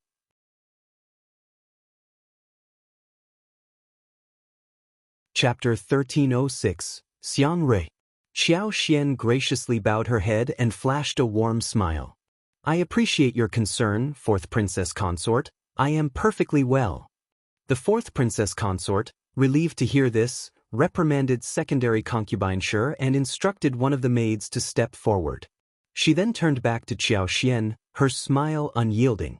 "Since your personal maid is not present, it would be inconvenient for you. Xiang Rui, you may accompany Madame Xiao and attend to her needs. Madame Xiao, please accept her assistance. There is no need to decline. Allow Xiang Rui to serve you." With a respectful demeanor, Xiang Rui responded in a hushed tone, offering a polite bow to Xiao Xian before discreetly positioning herself behind her mistress. Feeling obliged by the circumstances, Xiao Xian returned Xiang Rui's courtesy with a gracious smile. The fourth princess consort beamed and extended an invitation to all present to enjoy the blooming flowers. While some of these peonies were of a rare and superior quality, they lacked the visual charm one might expect.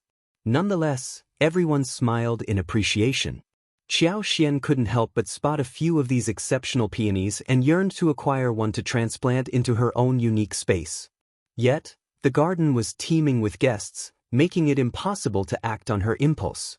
The thought of someone witnessing her actions and demanding an explanation deterred her from taking any such liberties.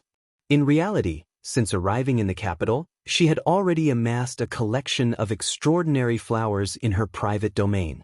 Xiang Rui remained steadfast at Xiao Xian's side, providing company and engaging in a delightful conversation about the various flowers in the garden.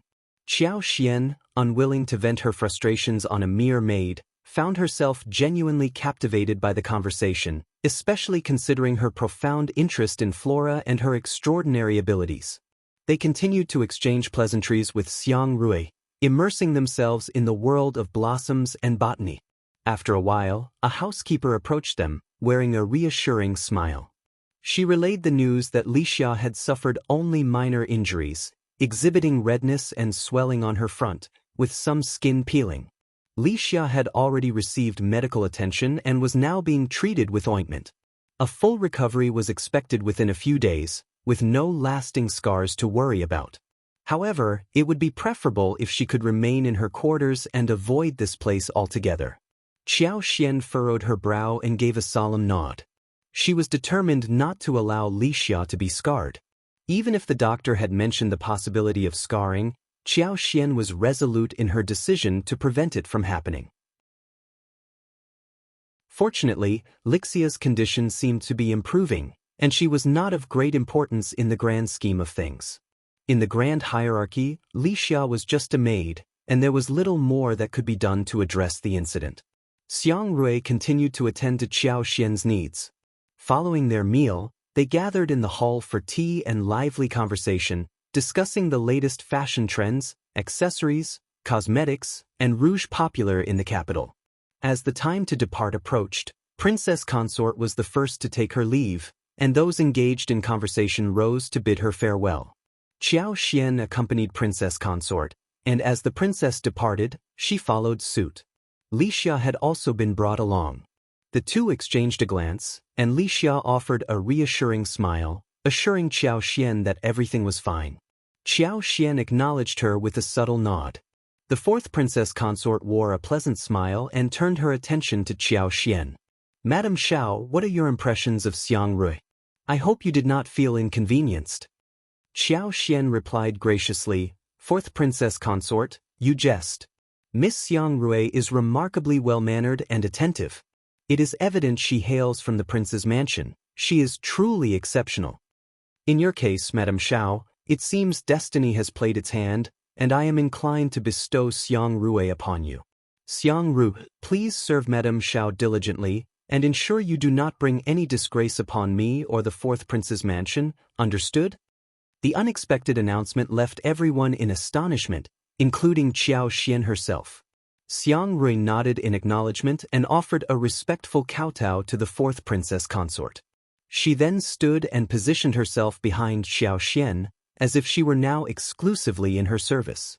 If you find any errors, ads pop up, ads redirect, broken links, non-standard content, etc., please let us know reports so we can fix it as soon as possible.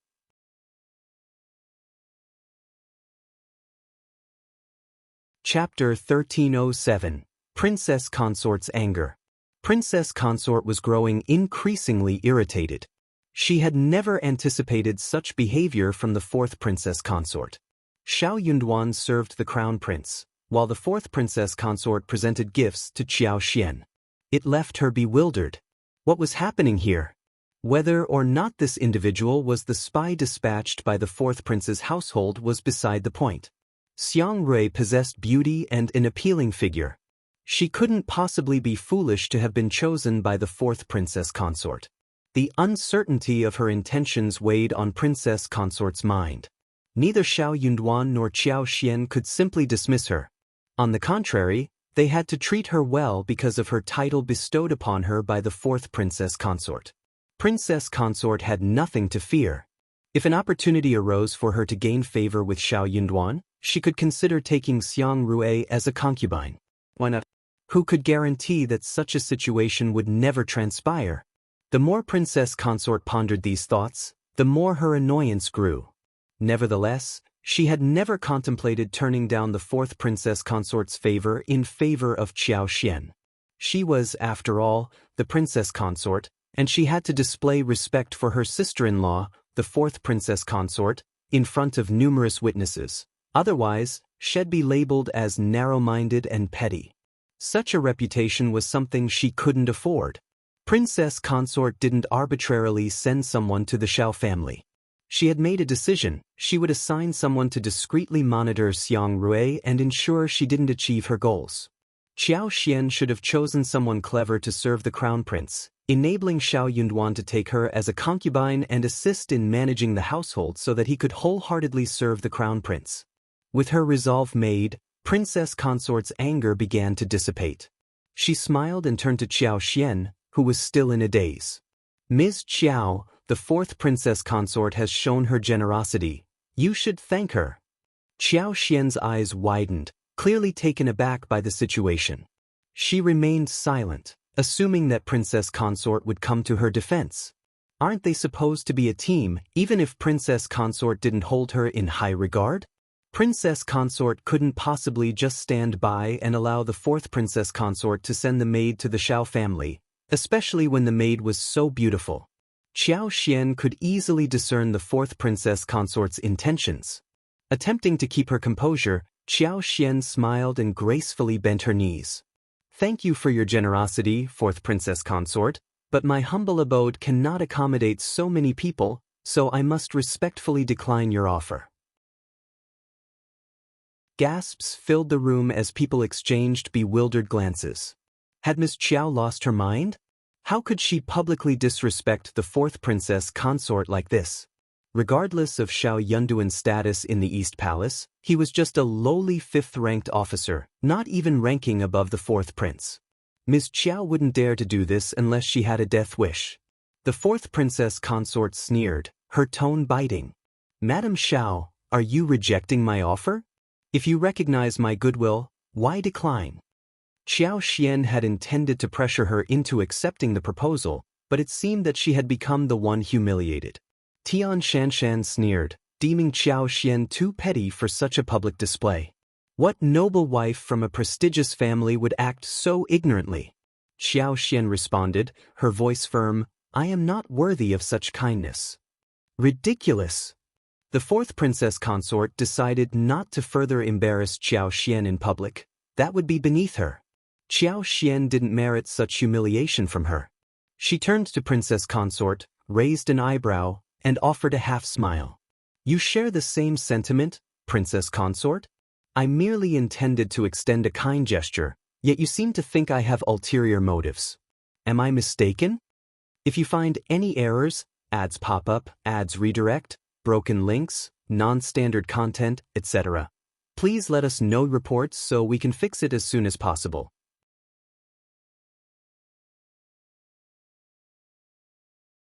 Chapter 1308, No Harvest. Auntie Fu was inwardly consumed by anxiety, dreading that the princess consort might align with the 4th princess consort to pressure Xiao Xian.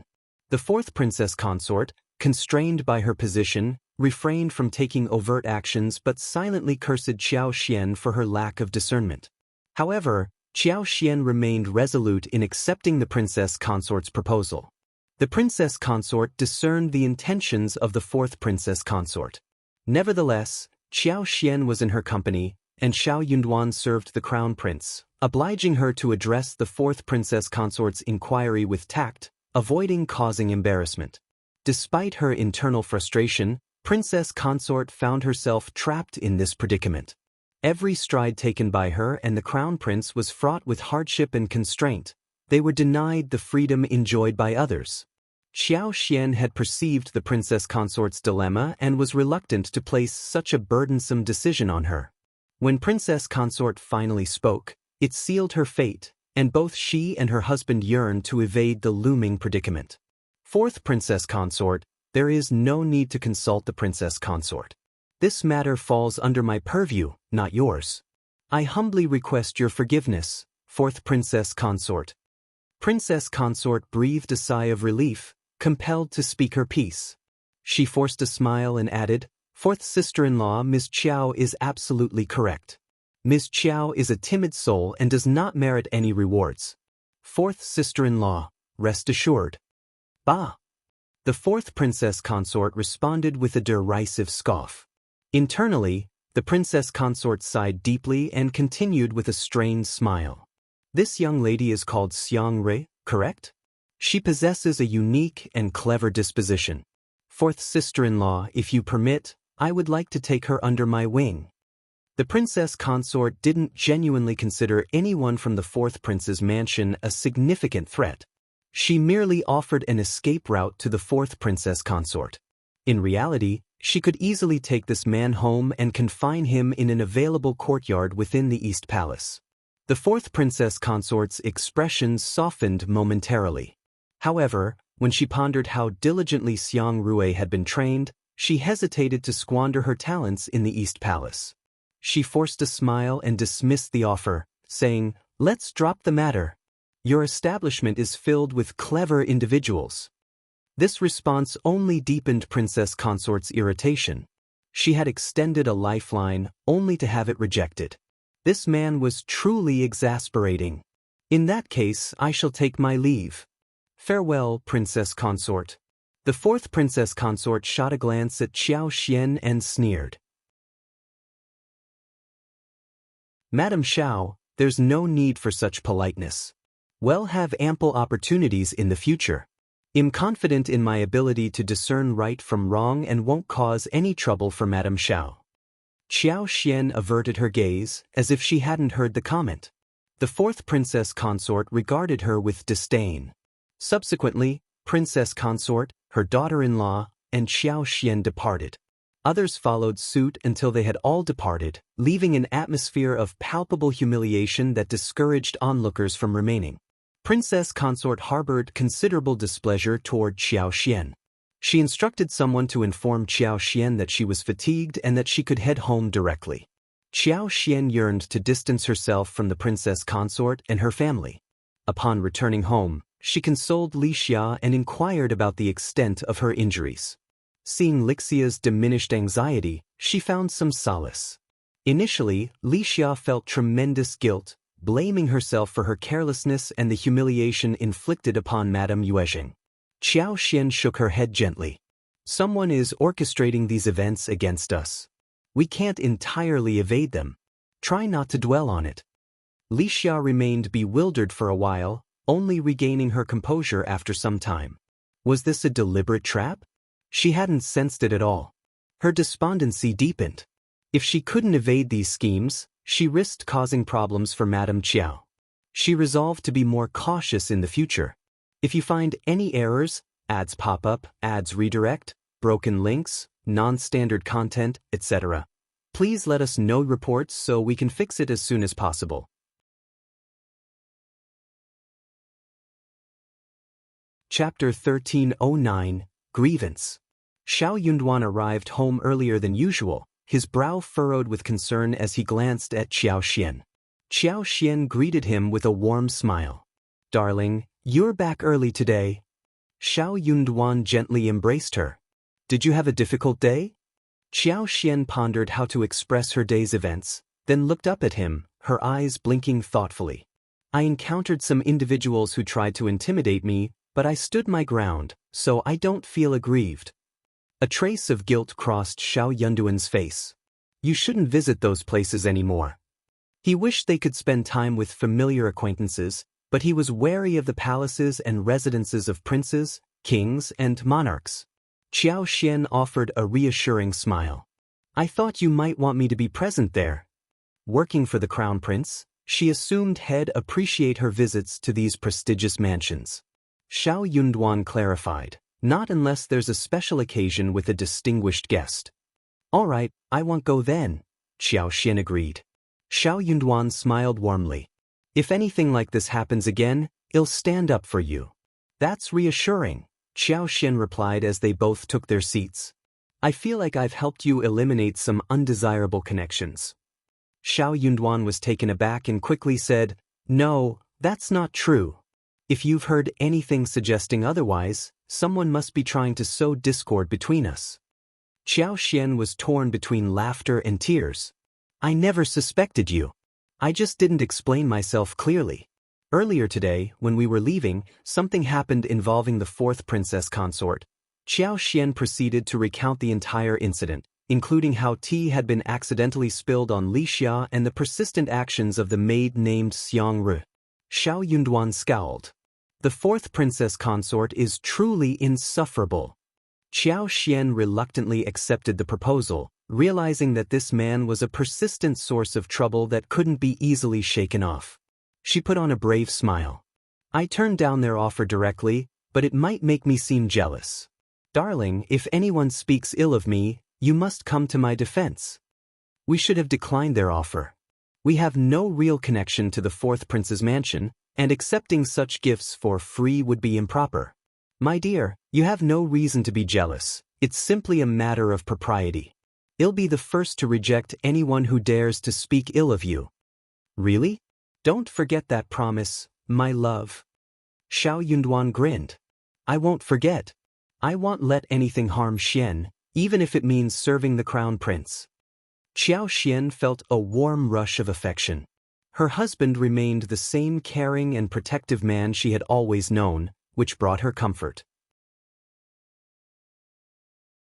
Some things couldn't be compromised, no matter how challenging the circumstances. The more Princess Consort contemplated this situation, the more irritated she became. Once the maids had been dismissed, and only Auntie Fu remained to attend to them, Princess Consort couldn't contain her frustration any longer. She slammed her hand on the table and vented her anger. "Miss Qiao is incredibly foolish. She's just a servant, and Xiao Yunduan has no interest in Tian Shanshan. He won't be ensnared by a mere maid. What's the point of her taking her back home? Our estate is far too grand for her to reside in. And to humiliate the fourth princess consort right in front of me. Didn't she realize how embarrassing that is for me?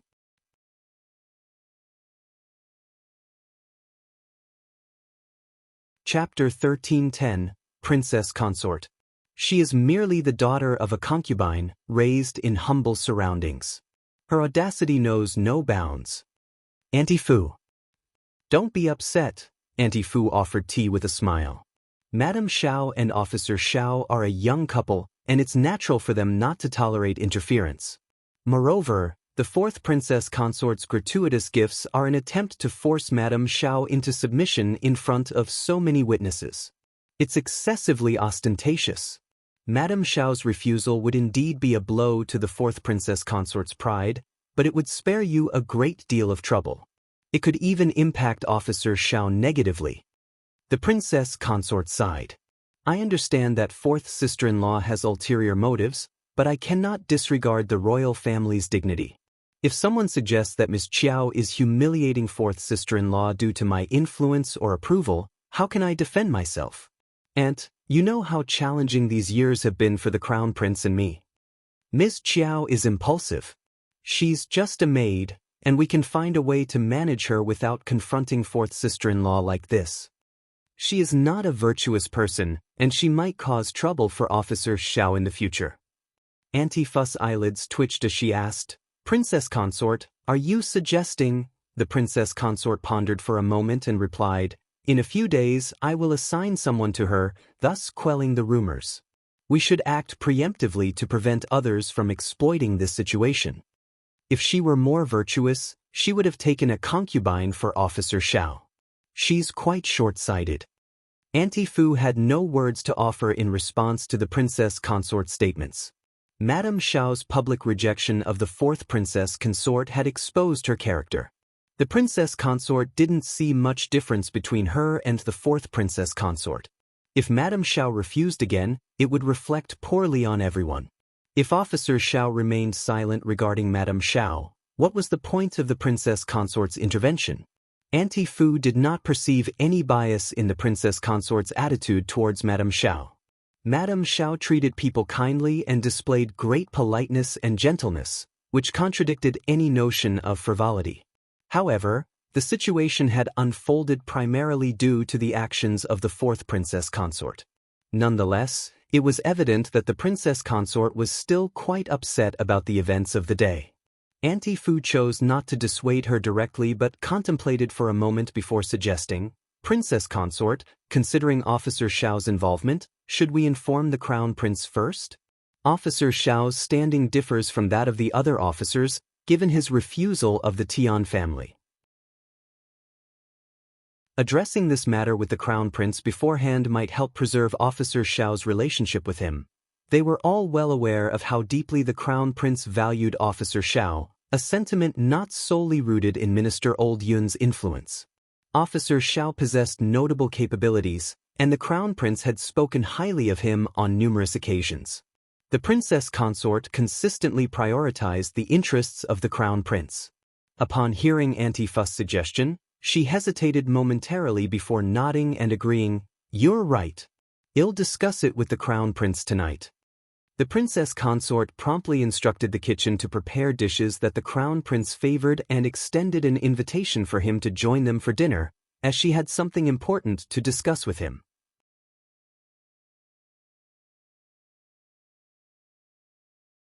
Chapter 1311, Unconvincing. After dinner, the princess consort confided in Xiao Xian about the day's events, her frustration with Xiao Xian evident. The crown prince chuckled and inquired about the specifics. She then adopted a serene demeanor. Princess consort, there's no need for such anger. This is a minor issue, not worth escalating further. The princess consort's eyes widened and she countered, Crown Prince, failing to address Ms. Qiao's behavior could lead to complications, especially with Officer Xiao involved. He has no support, and Ms. Qiao's reputation isn't favorable. The Crown Prince's expression grew stern. Princess consort, after Old Minister's guidance, I've chosen not to accept any more disciples. However, he has made an exception for Xiao Yunduan, who stands out as a promising officer with a future. He and Ms. Qiao share a close bond and can't tolerate any interference. Ms. Qiao's temperament matches his. So, Princess Consort, let us abandon this notion. Today's incident can be attributed to fourth sister-in-law, who didn't press us publicly. Ms. Qiao declined our invitation, which is a minor matter. Don't let it trouble you, Princess Consort.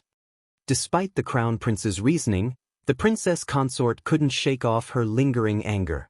She felt misunderstood and frustrated. She believed her actions were in the Crown Prince's and the kingdom's best interests. Why couldn't the Crown Prince see her intentions? But she was accustomed to obeying the Crown Prince's decisions. With his stance clear, she held back her objections, forcing a smile as she conceded, I will follow your counsel, but it would be wise for Ms. Qiao to discreetly remind Officer Xiao to avoid any future entanglements. The Crown Prince reassured her, Officer Xiao is no fool, Princess Consort. Rest assured. The Princess Consort nodded, reluctantly agreeing. Very well. What a futile expenditure of her efforts. The Crown Prince, burdened with his duties, returned to his study, leaving the Princess Consort to stew in her frustration for a while before taking a brief respite. They were a united couple, supportive of each other. The Crown Prince's disinterest in the charms of other women made the atmosphere among the wives and concubines in the East Palace harmonious. As the years passed, the Crown Prince's visits to their chambers became rare, occurring mostly on the 15th day of the new year. He maintained a certain respect for her as his primary wife. The majority of his time was consumed by his studies, and Princess Consort upheld her dignity and virtue, never succumbing to envy. She simply couldn't fathom why Qiao Xian showed such devotion to a lowly maid. It seemed utterly irrational. What exacerbated the situation was the Crown Prince's unwavering support for Qiao Xian and Xiao Yunduan, rendering her indifference to his opinion. Where did this trust in the Crown Prince stem from? Unbeknownst to Princess Consort, both Xiao Yunduan and Qiao Xian were actively, both openly and covertly, extending financial support to the Crown Prince. He had no intention of creating discord over such a trivial matter. Xiao Yunduan was transparent about his actions, not taking credit for any of Qiao Xian's accomplishments.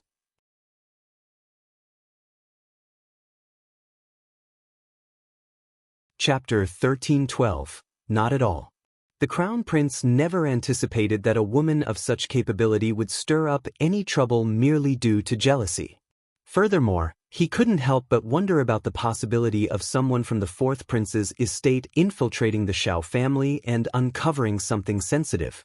Such a situation would undoubtedly pose a significant problem. In his mind, the Crown Prince even entertained the notion that Qiao Xian might be opposing the fourth Princess Consort to protect the secret of generating revenue for him. If that were the case, he would be deeply moved and would harbor no ill feelings toward her. Nevertheless, he knew he couldn't confide in the Princess Consort about this matter. Yet, the Crown Prince had full confidence that the Princess Consort would never act on his suggestions. For him, that assurance sufficed, and it marked the conclusion of this particular storm. However, Qiao Xian had earned a reputation as a somewhat jealous woman, but she remained indifferent to such judgments. After all, what harm was there in earning and counting money? Xiao Yunduan shared her indifference to the opinions of others. In fact, she felt that her beloved wife had been unjustly treated. She made it a point to rush home as soon as her official duties allowed, providing Qiao Xian with comfort and support in various ways. Their intimacy in the boudoir was marked by tenderness and consideration, and their bond grew stronger. Some people attempted to console or even ridicule Xiao Yunduan, suggesting that she should take concubines or consider other arrangements. However, she steadfastly refused, always standing up for Qiao Xian. Xiao Yunduan declined all invitations to visit brothels, earning her the reputation of being an unconventional husband. Now, Qiao Xian knew that these interactions were simply good-natured banter. In their eyes, they were the perfect couple. The Princess Consort's expression clearly conveyed a sense of vindication, as if she had unearthed irrefutable evidence. She felt compelled to share her discovery with the Crown Prince, asserting that Xiao Yunduan's reputation should not be unjustly tarnished. However, the crown prince swiftly intervened, cautioning her against entangling herself in their affairs. Xiao Yunduan had no reason to be concerned about the opinions of the elderly ministers. With her support, the crown prince's position was considerably fortified. As long as both Xiao Yunduan and Xiao Xian remained indifferent to minor matters, the crown prince saw no need to become involved. Their relationship was a private matter, not subject to external scrutiny. Frustrated, the princess consort reluctantly abandoned her plan. Consequently, many individuals in the court who had been anticipating a spectacle and hoping to witness Xiao Yunduan's disdain for Xiao Xian were left disappointed. This disappointment was particularly pronounced within the Tian family and the Qiao family. In early August, Zhao Shu returned to the capital from Jiangnan and promptly paid a visit to Xiao Xian and Xiao Yunduan. Zhao Shu brought with him several bottles of perfume produced at the workshop. They had recently begun crafting scents like gardenia, jasmine, and roses. These fragrances were housed in exquisitely designed bottles, each about 2 inches in length, featuring a slender tube connected to a purple copper cap, allowing them to emit a fine mist of perfume when pressed. To create these perfume bottles, Zhao Shu had constructed a specialized glazed workshop and recruited skilled artisans at a premium cost.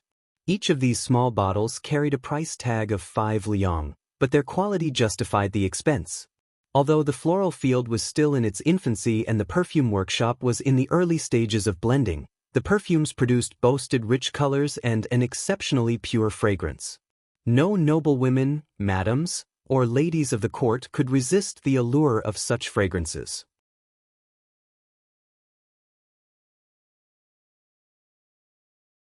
Chapter 1313, Worth the Money. This small bottle could fetch a price of at least hundreds of liang.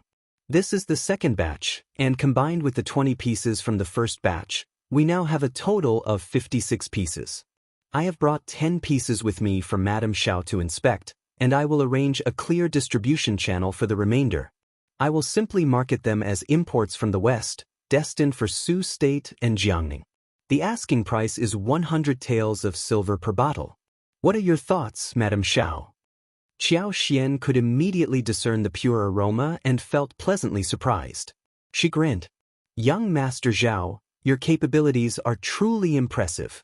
I hadn't anticipated that you could produce this perfume so quickly. I had expected it to take at least 10 months. The scent is exceptionally pure, and the craftsmen you've engaged are clearly skilled. You must have invested quite a sum. Zhao Shu beamed with pride upon hearing her compliments, his smile nearly reaching his ears. Madame Xiao, your words are too kind. It's your superb craftsmanship that has earned such admiration from the craftsmen. Even some of the stubborn ones who acted as if they were owed 2 million liang became quite compliant once they saw the banknotes.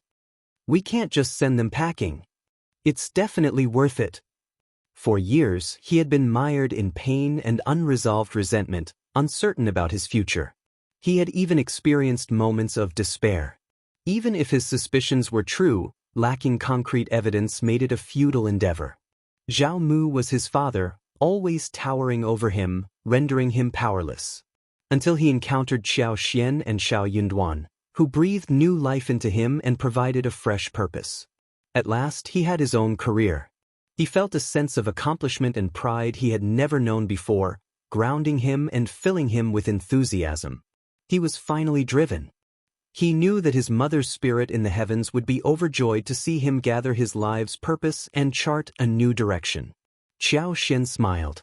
Those with exceptional skills often possess strong personalities, and they tend to be fiercely loyal. They're a better investment than those solely driven by material gain. Treating them well is not just advisable, it's essential. Don't fret, Madame Xiao. Zhao Shu had never been short of funds, and he had a generous disposition. His smile radiated warmth. I hold them in high regard as well. I'm offering 100 liang, and that doesn't even include the year-end bonus you mentioned earlier. It's far more than what they earned during their days in the incense trade. Uncle Qing and I have been discussing the possibility of mentoring bright young talents, ensuring they receive proper guidance. Of course, we'll treat them fairly. Those willing to mentor new disciples will receive extra compensation, or they can choose to mentor independently. However, their apprentices must commit to at least 15 years of service in our workshop. Zhao Shu elaborated on his plan with Uncle Qing to Qiao Xian. Internally, Qiao Xian nodded in agreement. She couldn't deny that in the realm of business, her own knowledge was lacking compared to Uncle Qing and the other seasoned professionals. Uncle Qing and his associates possessed a deeper understanding of the market and exhibited shrewdness and wisdom. They boasted decades of experience in various business dealings, encountering all types of individuals. Their meticulous planning left no room for doubt. Finding a manager with the qualifications and competence to oversee such a venture was no small feat. In fact, attracting such exceptional talent in the market was a near impossible task, unless they stumbled upon an extraordinary stroke of luck. If you find any errors, ads pop up, ads redirect, broken links, non-standard content, etc., please let us know reports so we can fix it as soon as possible.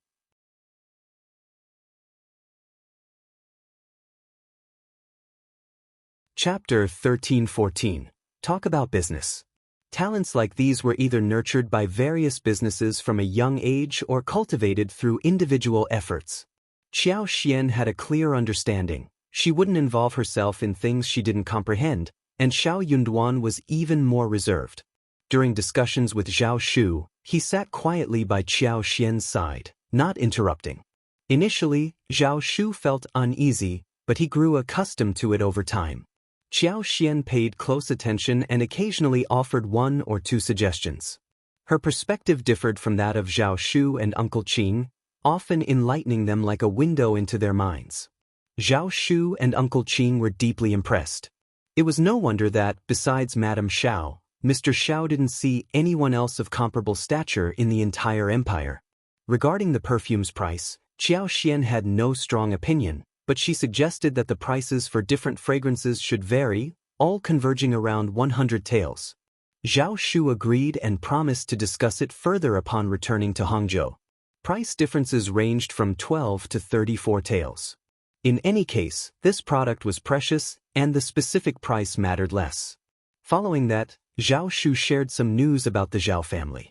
After Zhao Mu's second marriage, the Zhao family had become livelier, much to his satisfaction. Qiao Xian also expressed her happiness for him, while advising caution before taking any impulsive actions. Zhao Shu was genuinely grateful.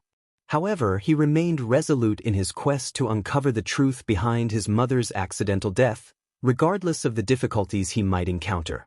Little did they know that Ms. Qin and Zhao Mu's concubines would soon wreak havoc on the Zhao family, catching them all off guard. This time, Zhao Shu's return was noticeably more relaxed, casual, and indifferent than before. Later, Qiao Xian and Xiao Yunduan discussed and extended an invitation to Zhao Shu to join them for a meal. Qiao Xian decided to take charge of cooking the food herself. The potatoes in her garden were ripening, and she could begin harvesting them soon. It seemed like the perfect time to dig up some and prepare a meal. On that day, Qiao Xian brought Li Xia and Li Qiu to the field. Initially, the strawberry patch had covered just over 4 acres, but it had expanded significantly due to the continuous growth of stems and vines. The original ridge was now even denser and more lush. This year, Qiao Xian had applied her extraordinary abilities to cultivate an additional 20 mu of land for planting. While each application wasn't substantial, it was enough to keep the strawberries thriving. It appeared that there wouldn't be any issues when it was time to transplant them. Indeed, they would need to keep distributing the seedlings when the time came. However, Qiao Xian knew she had to be careful with her superpowers. She couldn't use them excessively, otherwise, it might appear quite absurd. For some reason, news had spread about her giving strawberry seedlings to the East Palace. The stewards of the second prince and the third prince had come to her door to express their interest. These individuals were rather arrogant. They clearly wanted a favor but tried to appear indifferent, as if they were merely asking out of curiosity. Their attitude was something Qiao Xian found disdainful. Nonetheless, the strawberry seedlings weren't particularly rare to her. Since they had dropped hints by coming to her, she saw no reason to refuse their requests. If you find any errors, ads pop up, ads redirect, broken links, non-standard content, etc., please let us know reports so we can fix it as soon as possible.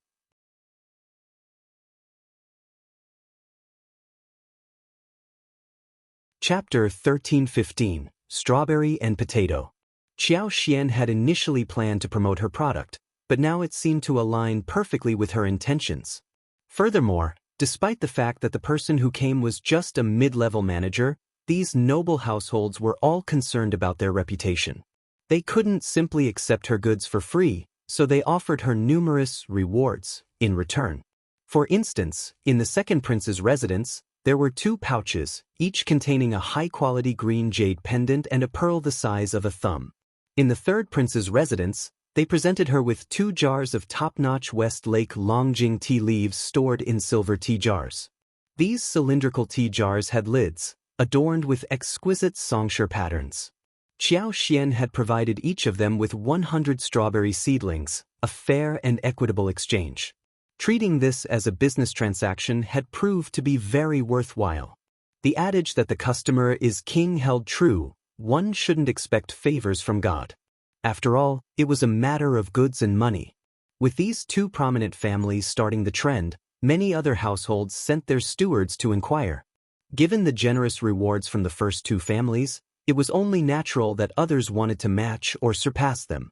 Even the least generous household presented him with banknotes worth 50 taels. Xiao Xian had already accumulated tens of thousands of taels of silver. She was nearly finished with this round of benefits collection. If anyone else came seeking her strawberry seedlings, she wouldn't part with them so easily.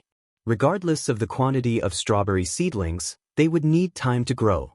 If these people were willing to be patient, Xiao Xian didn't mind making more money, but she had no qualms turning away those who were not. Jingquan Restaurant continued to serve its usual dishes, and the addition of sweet and sour strawberries led to a significant increase in the restaurant's business. Upon arriving at the garden, Xiao Xian gazed at the vibrant red strawberries scattered amidst the lush green leaves. They appeared plump and exquisite, their allure undeniable, and their cuteness irresistibly charming. It was only natural for the noble ladies and their children to be fond of such an endearing fruit. The garden was teeming with these strawberries, each one a potential source of income. Even vendors ventured into the orchard, politely expressing their desire to purchase several acres worth of seedlings at a high price. At that moment, Xiao Xian refrained from making an immediate decision. She stated that she would consider it, and if there were surplus seedlings next year, she wouldn't mind selling them to others. Strawberries possessed remarkable reproductive abilities, especially the ones that had undergone mutations due to her superpowers. With proper care through the winter, they could thrive continuously.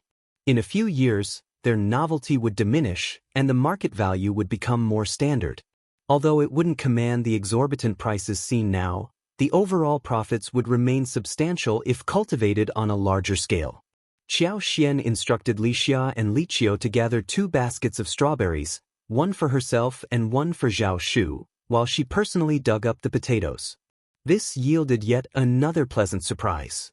Each potato plant she dug revealed an impressive bounty. The first one yielded 19 potatoes of varying sizes, including 7 that were as large as fists. Apart from 3 that were only slightly bigger than copper coins, the rest were comparable in size to duck eggs. The second plant filled an enormous basket, providing enough for several days' worth of meals. This remarkable outcome was a result of her unique ability and the meticulous care given by Xianxia. Furthermore, this particular potato variety had been enhanced and optimized through her abilities. Even if grown in an ordinary field, producing 7 to 8 duck egg-sized potatoes per plant would be easily achievable. Compared to other crops like corn, taro, peanuts, and beans, the yield of these fruits was significantly higher. In times of scarcity, they could potentially be lifesavers. If you find any errors, ads pop up, ads redirect, broken links, non-standard content, etc., please let us know reports so we can fix it as soon as possible.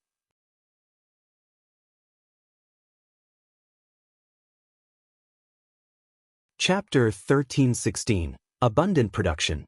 Xiao Xian felt a deep sense of satisfaction as she looked at the potatoes. Her heart swelled with pride.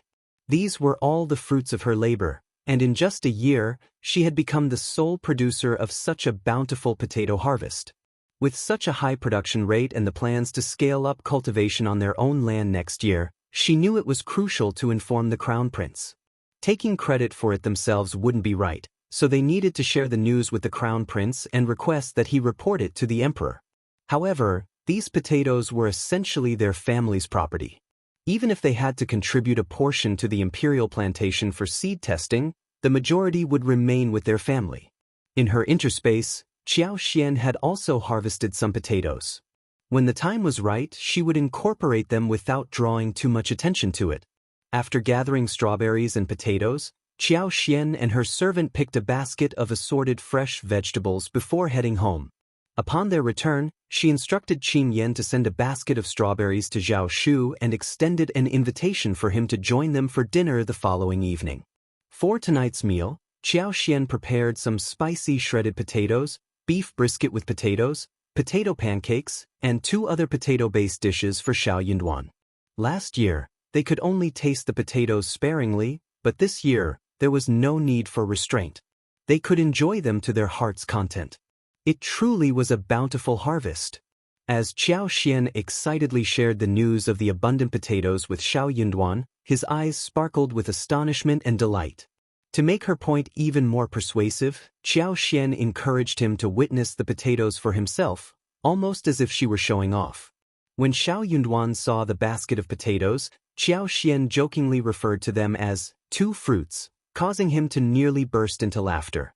Last year, he had heard his wife proudly extol the virtues of their abundant and delicious potatoes, how they could serve as both vegetables and a staple food. Planting them had truly been worth it, she had insisted. However, he hadn't anticipated just how abundant the harvest would be. The difference between hearing about it and witnessing it firsthand was staggering. Hearing about it might elicit surprise, but seeing it left one utterly stunned. In a year of scarcity, these potatoes could potentially save numerous lives. This is incredible. We must discuss how to inform the Crown Prince, he remarked.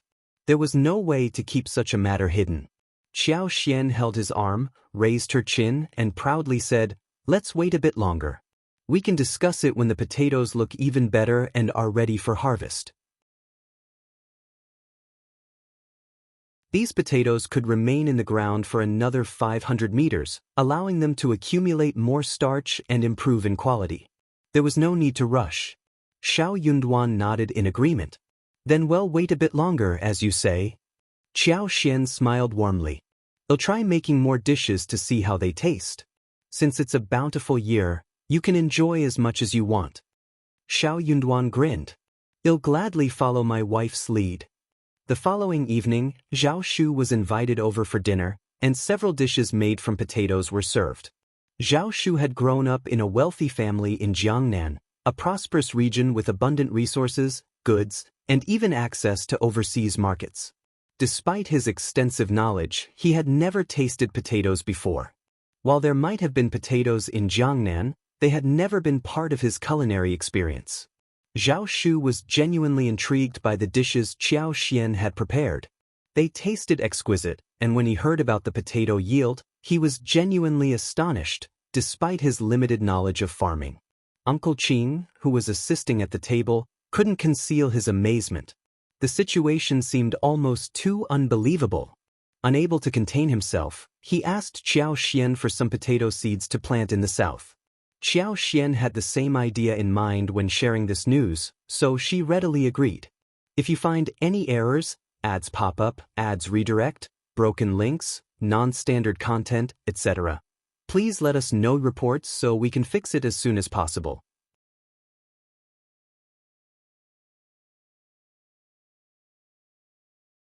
Chapter 1317. They treated us as their own.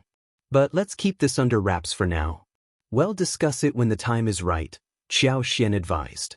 Zhao Shu, still in a daze, readily agreed. However, Uncle Qing soon recognized the significance of this matter, one that pertained to the welfare of the people, and he understood the importance of keeping it confidential. Lord Xiao and Madame Xiao were implicitly expressing their trust in their master and servant.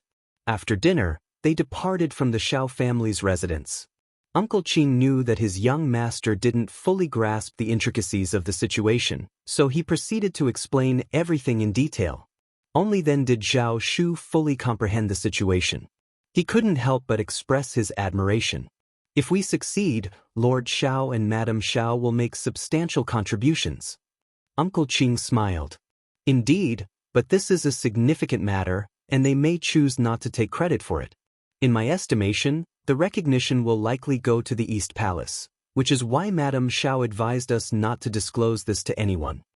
Zhao Shu nodded, understanding the situation. Lord Xiao and Madame Xiao were not individuals who sought recognition or were foolish enough to claim credit for themselves. However, if they chose to relinquish that recognition, it was evident that it would be attributed to the Crown Prince. Only the Crown Prince could shoulder such responsibilities. But if that's the case, why are you telling us now? Zhao Shu questioned, puzzled. Uncle Qing looked at him with a sigh of disbelief. Fortunately, Zhao Shu wasn't obtuse. He exclaimed joyfully, Uncle Qing, does this mean that Lord Xiao and Madame Xiao are treating us like family? Uncle Qing smiled and nodded. That's wonderful. Zhao Shu couldn't contain his excitement, rubbing his hands together in sheer delight. Uncle Qing smiled and shook his head, offering a gentle reminder, young master, even though that's true, there are still some matters that must be approached with caution. Zhao Shu smiled somewhat sheepishly and nodded, saying, don't worry, Uncle Qing. I understand. Evidently, Zhao Shu was quite content to enjoy the spectacle unfolding within the Zhao family, so he didn't linger in the capital for long. He shared 2 meals with Qiao Xian and Xiao Yunduan, stayed for 5 days, and then departed for the south with high spirits. In addition to his interest in witnessing the ongoing drama, the perfume workshop was also at a crucial stage, which required his vigilant oversight. With just over 50 bottles, it amounted to more than 50,000 taels of silver, effectively covering the entire workshop's investment costs. The next batch was expected to yield at least 100 bottles, recovering all the initial expenditures and turning a profit. The business arrangement offered a generous 40-60 split, a mutually rewarding venture that Zhao Shu found quite enticing. Indeed, such a business was truly captivating. Qiao Xian had initially planned to travel to the south to inspect the progress of her 20,000 mu of fertile land and visit the flower fields in Hangzhou, ensuring the plants could withstand the winter and thrive. She also intended to make a stop at the 100,000 mu mulberry garden along the way.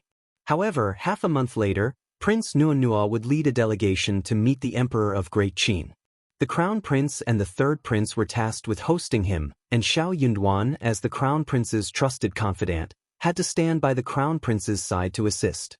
Xiao Yunduan had planned to discreetly request the Crown Prince's permission to accompany Qiao Xian on her journey south, but he had to abandon the idea. Qiao Xian wasn't afraid of rumors, but she had earned a reputation as a possessive woman, making it inappropriate for her to venture south alone while leaving Xiao Yunduan behind. If you find any errors, ads pop up, ads redirect, broken links, non-standard content, etc., please let us know reports so we can fix it as soon as possible.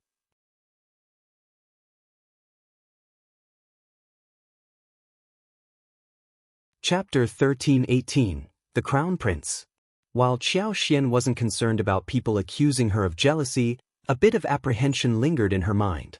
Regrettably, she had to reluctantly shelve her short-term plans for now.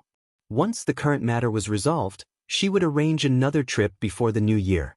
Seeing her disappointed expression, Xiao Yunduan couldn't help but chuckle. He playfully pinched her cheek and reassured her with a gentle smile, saying, "Don't worry, I'll accompany you before the new year. We can enjoy the early autumn scenery by the South River, and if we're quick, we might set off in late autumn." Qiao Xian's face brightened with happiness.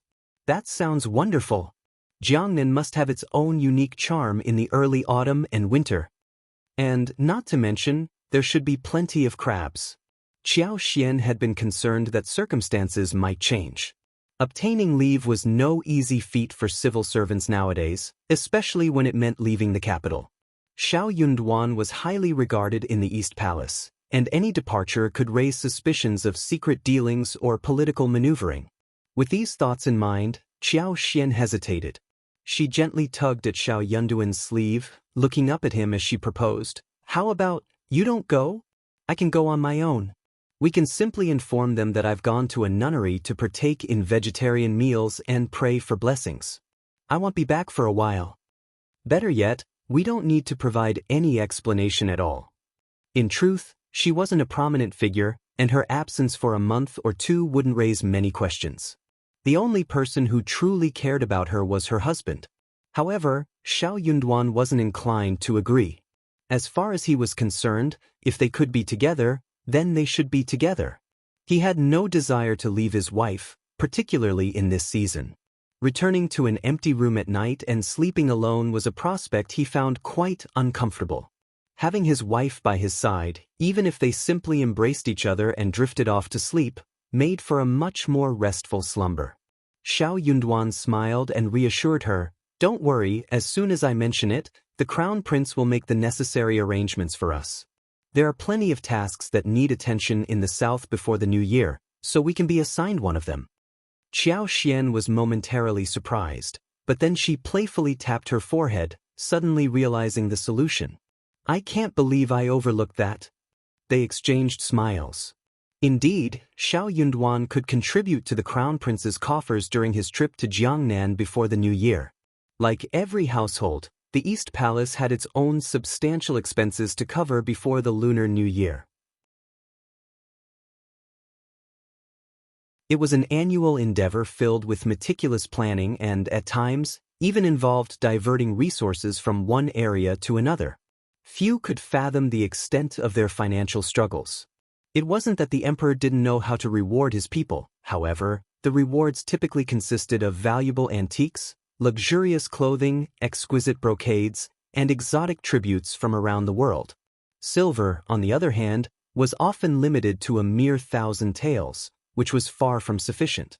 The East Palace had to maintain its prestige, but their assets couldn't be pawned or sold. If news of such actions were to circulate, it would be a great embarrassment for the Crown Prince. Accusations and petitions would flood the imperial court like falling snow. This year, Xiao Yunduan had discreetly provided 350,000 taels of silver to the East Palace, which had significantly bolstered the Crown Prince's financial standing. It allowed him to undertake endeavors that had previously been beyond his reach. The Crown Prince was delighted with the newfound resources at his disposal. Now, as the new year approached, whenever Xiao Yunduan hinted at the need to travel south to earn money, the Crown Prince would undoubtedly arrange everything for him. After all, who would willingly choose a life of comfort when there were opportunities to make substantial gains? If you find any errors, ads pop up, ads redirect, broken links, non-standard content, etc., please let us know reports so we can fix it as soon as possible.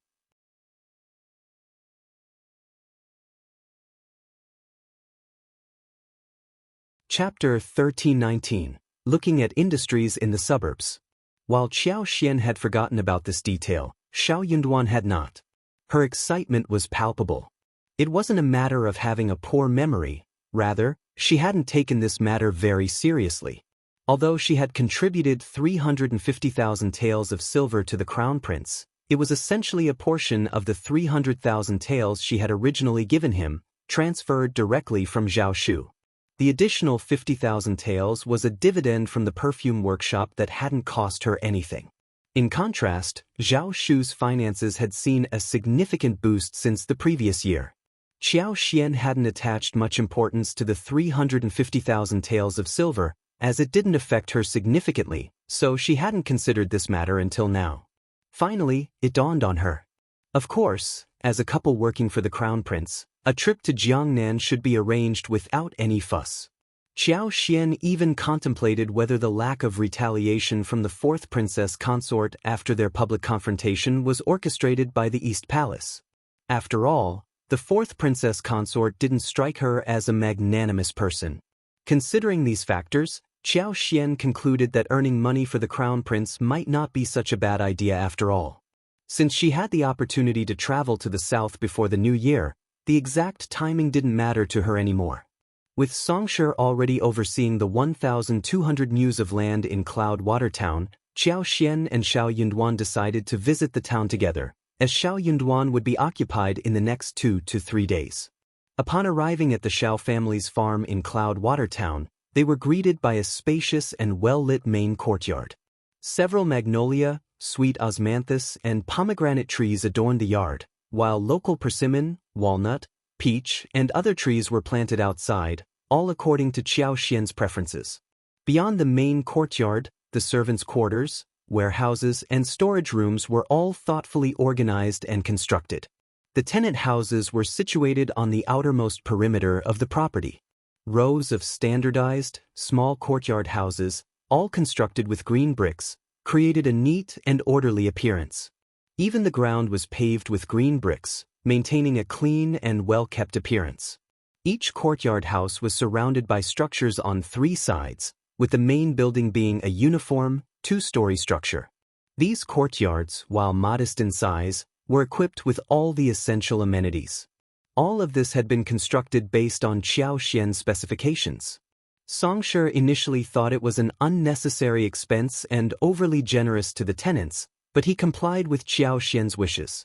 What Xiao Xian didn't reveal was her underlying rationale. She didn't need to be overly thrifty in this endeavor. Creating a well-organized and aesthetically pleasing farm not only simplified its management but also fostered a sense of belonging among the tenants, contributing to long-term development. Moreover, the relatively minor expenses incurred could be recuperated easily. In the coming year, Xiao Xian planned to employ her superpowers to enhance the production and quality of watermelons, cantaloupes, and potatoes. Selling these improved fruits and vegetables at a favorable price would quickly offset the investment. His diligence and unwillingness to cut corners left Xiao Xian very satisfied. At the very least, he had passed the initial test of being in charge. He demonstrated a capacity to execute orders with precision and efficiency. Taking in the scene, Xianxia met with the servants in the main hall.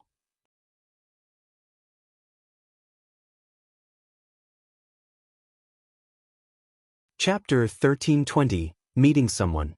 The population was not yet fully settled, but they had already acquired 12 servants through contracts and had secured 10 tenants.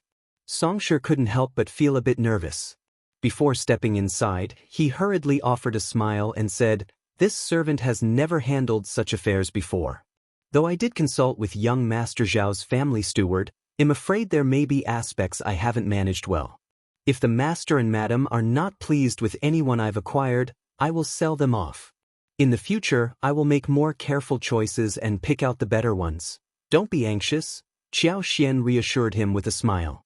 There's an old saying that goes, "People are unpredictable," and it's true. No one can guarantee that every purchase will be perfect.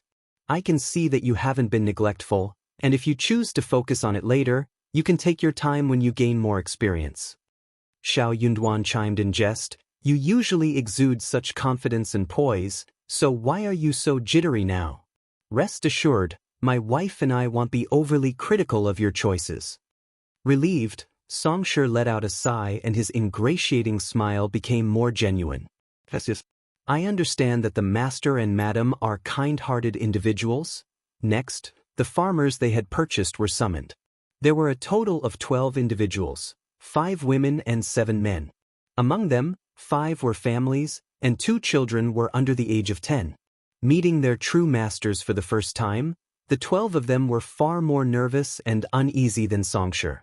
As a few of them entered, they moved stiffly, as if they were all walking in unison. Even the 2 children under the age of 10 displayed remarkable poise and maturity. Held by their mothers on either side, they were obedient and shy, casting their eyes downward. Adorned in the clean new clothing provided by Xiao Xian, they appeared neat and presentable. Since it was their first encounter, Xiao Xian took the lead, engaging in a conversation with the head of the family, Xiao Yunduan. It was a traditional societal norm for the head of a family to be a man. When Xiao Yunduan began addressing them, they would naturally show reverence. Initiating the conversation, Qiao Xian could have caused some individuals to be taken aback, perceiving the family as unruly, which might lead to further issues. Xiao Yunduan was a man of few words, and as he looked at each of them, he had a favorable impression, indicating that Songsher had made careful selections. He posed a few straightforward questions, offered some advice, and then Qiao Xian reassured them with a warm smile, distributed their rewards, and concluded the meeting. Everyone breathed a sigh of relief and gratefully received their rewards before departing respectfully.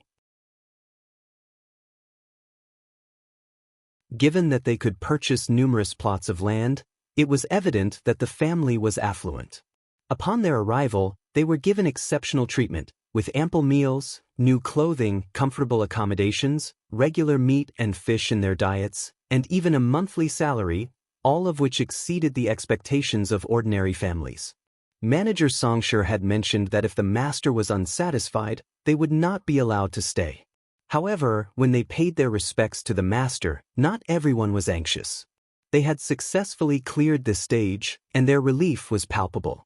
Qiao Xian and Xiao Yunduan exchanged knowing glances, sharing the same perspective. However, they recognized that the true situation would become clearer in time. Qiao Xian only mentioned that the current 12 individuals were insufficient. They needed to acquire 7 or 8 more. They had to make these arrangements carefully and avoid any missteps. Especially in the upcoming year, as they cultivated potatoes, watermelons, and cantaloupes, they would need to be vigilant in overseeing and protecting the crops.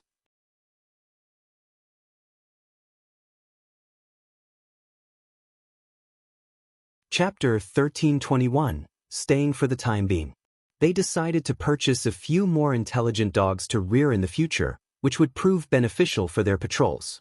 Considering the vast expanse of land, constructing a tall wall using green bricks was an unfeasible endeavor. At most, they could enclose certain areas, and some spots were simply challenging to fence off. When it came to planting potatoes, there was little cause for concern. If someone was unfamiliar with them or lacked knowledge, they were less likely to become targets. However, fruits like watermelons and cantaloupes were highly sought after and therefore prone to theft. Unless every family in the village planted them, these fruits would be pilfered no matter where they were grown. If villagers occasionally plucked 1 or 2 to satisfy their cravings, it was tolerable. However, vigilance and patrolling were essential, as failure to do so would result in more than just a few missing fruits. Furthermore, they needed to ensure they had a variety of farming tools on hand, including plows, cattle, iron plows, and iron rakes. Songsher mentioned that he had already signed 10 contracts with tenants, but it seemed insufficient. Before the new year arrived, he planned to visit reliable individuals and secure an additional 5 contracts with strong laborers, which should be adequate. Songsher nodded, carefully recording the details one by one, before allowing the tenants to enter and meet with him.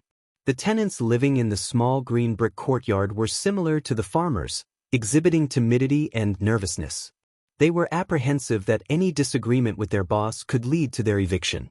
With no shortage of potential tenants, competition among them was fierce, and the landlord had the power to dismiss them unilaterally. Given the excellent living conditions provided by their generous landlord, there was little reason to seek accommodation elsewhere. Being tenants in another household would necessitate building their own houses. Qiao Xian and Xiao Yunduan greeted everyone as usual, offering a few brief words of advice on maintaining good behavior and fulfilling their duties. During their employment, individuals could retain their positions as long as they performed well. Those who did not meet the expected standards risked termination by year-end. Finding suitable replacements was not a concern.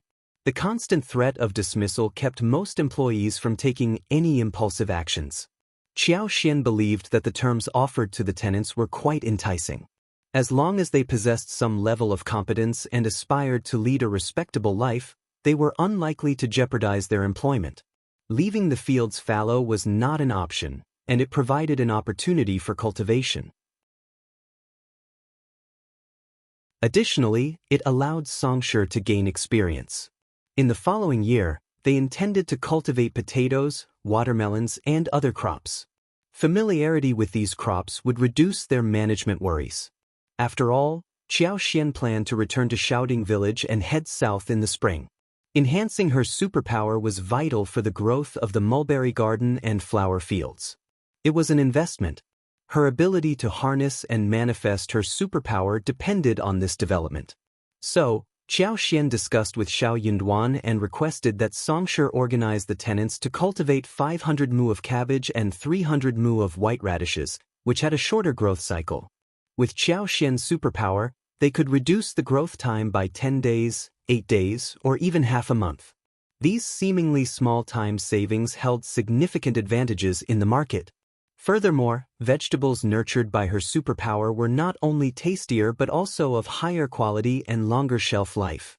In winter, the capital's residents particularly valued carrots and cabbages. They wouldn't have to worry about sales when the time came. Even if they couldn't be sold immediately, they could transform the surplus cabbages into spicy pickled cabbage, and white radishes into dried radishes, allowing for gradual sales. Songshe, eager to keep busy during the winter, readily agreed when he heard the plan.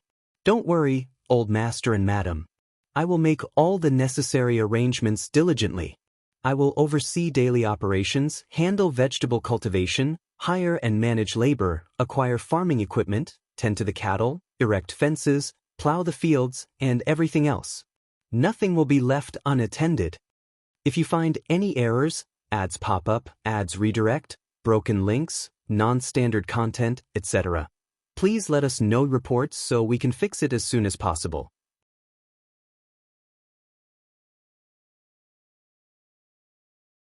Chapter 1322, Half a Day in the Mountain. Xiao Xian spoke with a warm smile. "We have a lot to discuss, but if you're too busy, just let me know, and I'll have Qingyan assist you with any errands. We have plenty of time, so there's no need to rush." Songshe, ready to carry out his responsibilities, couldn't allow Qingyan to step in. He couldn't even consider it. "I can handle it myself, madam. Please don't worry." Xiao Xian nodded, still smiling, and didn't press the matter further. In the upcoming year, Xiao Xian planned to plant a variety of fruit trees, including pomegranates, persimmons, grapes, apples, peaches, loquats, walnuts, dates, pears, hawthorns, and more. If she weren't concerned about drawing too much attention, she would have included dragon eyes, lychees, mangoes, and grapefruits.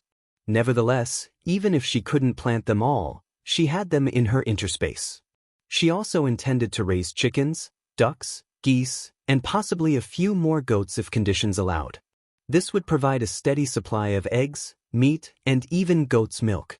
With poultry and livestock, they could be largely self-sufficient. Living in the capital wouldn't mean they lacked vegetables and meat.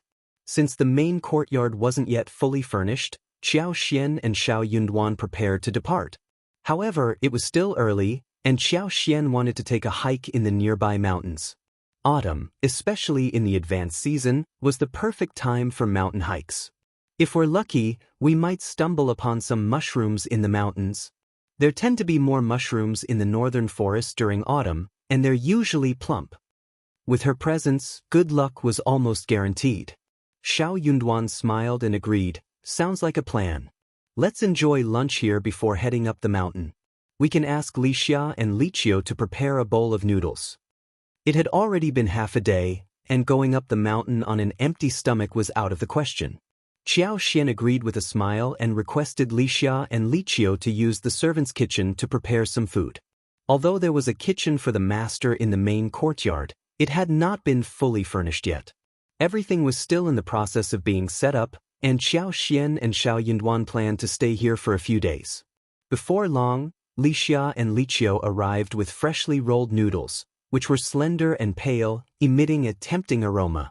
There wasn't any broth, but there was meat, minced and stir-fried with garlic, green onions, and chili. The dish was garnished with a handful of coriander, and when served, it was steaming hot and fragrant. The two of them enjoyed their meal, and then Xiao Xian and Xiao Yunduan prepared to carry a basket and head up the mountain.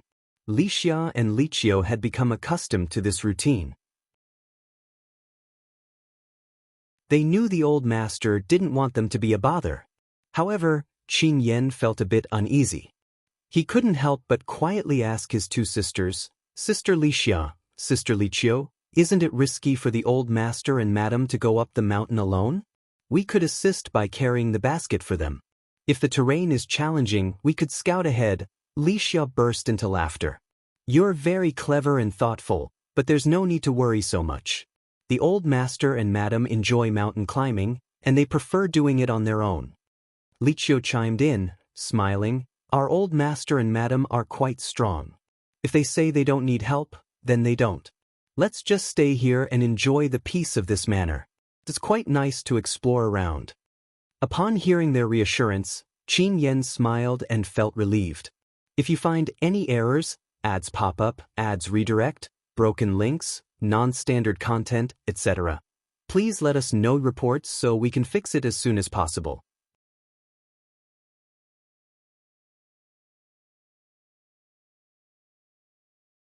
Chapter 1323, Diplomatic Delegation of Qingdi. He was just a playful teenager, and before long he had vanished into the surroundings. Xiao Xian and Xiao Yunduan walked briskly, enjoying the pleasant autumn weather, neither too hot nor too cold. As they entered the mountains, the cool, shaded air enveloped them, and a gentle breeze rustled the leaves. The vibrant hues of autumn foliage, bathed in sunlight, added to their sense of relaxation. The two of them conversed and laughed, quickly reaching the middle of the mountain. Here, they found themselves in a diverse forest, with pine, cypress, birch, yellowwood, red maple, linden, blackwood, locust, luan, yellow poplar trees, and various wild fruit trees, shrubs, and vines all intermingling in an organized manner. Such a forest provided the perfect environment for various wild mountain mushrooms to flourish. When Xiao Xian activated her superpower, even mushrooms cleverly concealed amidst the foliage were easily discovered. Before they realized it, their baskets were already half filled with a variety of mushrooms, each boasting different appearances and sizes but all exuding a fresh and delightful aroma. When cooked, they promised to deliver exceptional flavors. This should suffice for a few days' worth of meals. Tonight, we'll stew some with chicken, stir-fry a plate with beef. Tomorrow at noon, we'll combine them with pork and shrimp to make stuffed buns. Tomorrow night, we'll use the chicken to prepare a clear soup hot pot, and simultaneously, we'll create a spicy hot pot. It's been a while since we've had hot pot. Xiao Xian laid out her plans with a smile. Xiao Yunduan agreed, placing the basket in a nearby bush and guiding Xiao Xian to sit under the shade of a tree. The view here is splendid, and the ambience is wonderful too. Let's linger a bit longer. They stayed on the mountain until the shadows grew longer, and a chill began to set in. Eventually, they tidied up their belongings and basked in the warmth of the setting sun as they descended the mountain and returned to the city. That evening, they prepared a savory stew of old hen and fresh mushrooms. Its aroma wafted far and wide, and the soup was nothing short of exquisite. Xiao Xian couldn't help but think that owning a manor in a distant place away from the capital would be a fantastic idea. There, amidst numerous mountains and treasures, they could relish the joys of culinary exploration to their heart's content. In the following days, Xiao Yunduan found himself immersed in a whirlwind of activity. The arrival of the diplomatic delegation from Qingdi was fast approaching, with the delegation expected to reach the capital 5 to 6 days earlier than originally planned. This abrupt change significantly compressed the already tight preparation schedule. Government officials and everyone involved in the matter found themselves tirelessly occupied, their tasks keeping them constantly on the move. While Qingdi was a vassal state in the northern region, it held considerable influence. What made it unique was its historically strong and amicable relationship with the Great Qin Empire. The emperor attached great importance to the upcoming diplomatic delegation from Qingdi, going so far as to express a desire to host them exceptionally well. This, despite his focus on alchemy and politics. The crown prince, the third prince, and others dared not disregard these instructions. Furthermore, the Qin dynasty was known for its prosperity and tranquility, and it prided itself on being a mighty nation. Any misstep in entertaining the Qingdi delegation could tarnish the reputation of the empire. They couldn't bear the thought of embarrassment, even if Qingdi didn't openly criticize them. The crown prince would undoubtedly bear the brunt of the blame in such a scenario, potentially facing impeachment once more. The fourth prince had been biding his time, refraining from making any overt moves. While the crown prince had enjoyed a comfortable life as a result, it was common knowledge that the fourth prince and honored princess may harbored no intentions of giving up. Meanwhile, the second and third princes kept a watchful eye on the unfolding political drama, poised to seize any opportunity for personal gain. They might have appeared to play their part dutifully, but they were ready to take advantage of the internal strife without hesitation or restraint.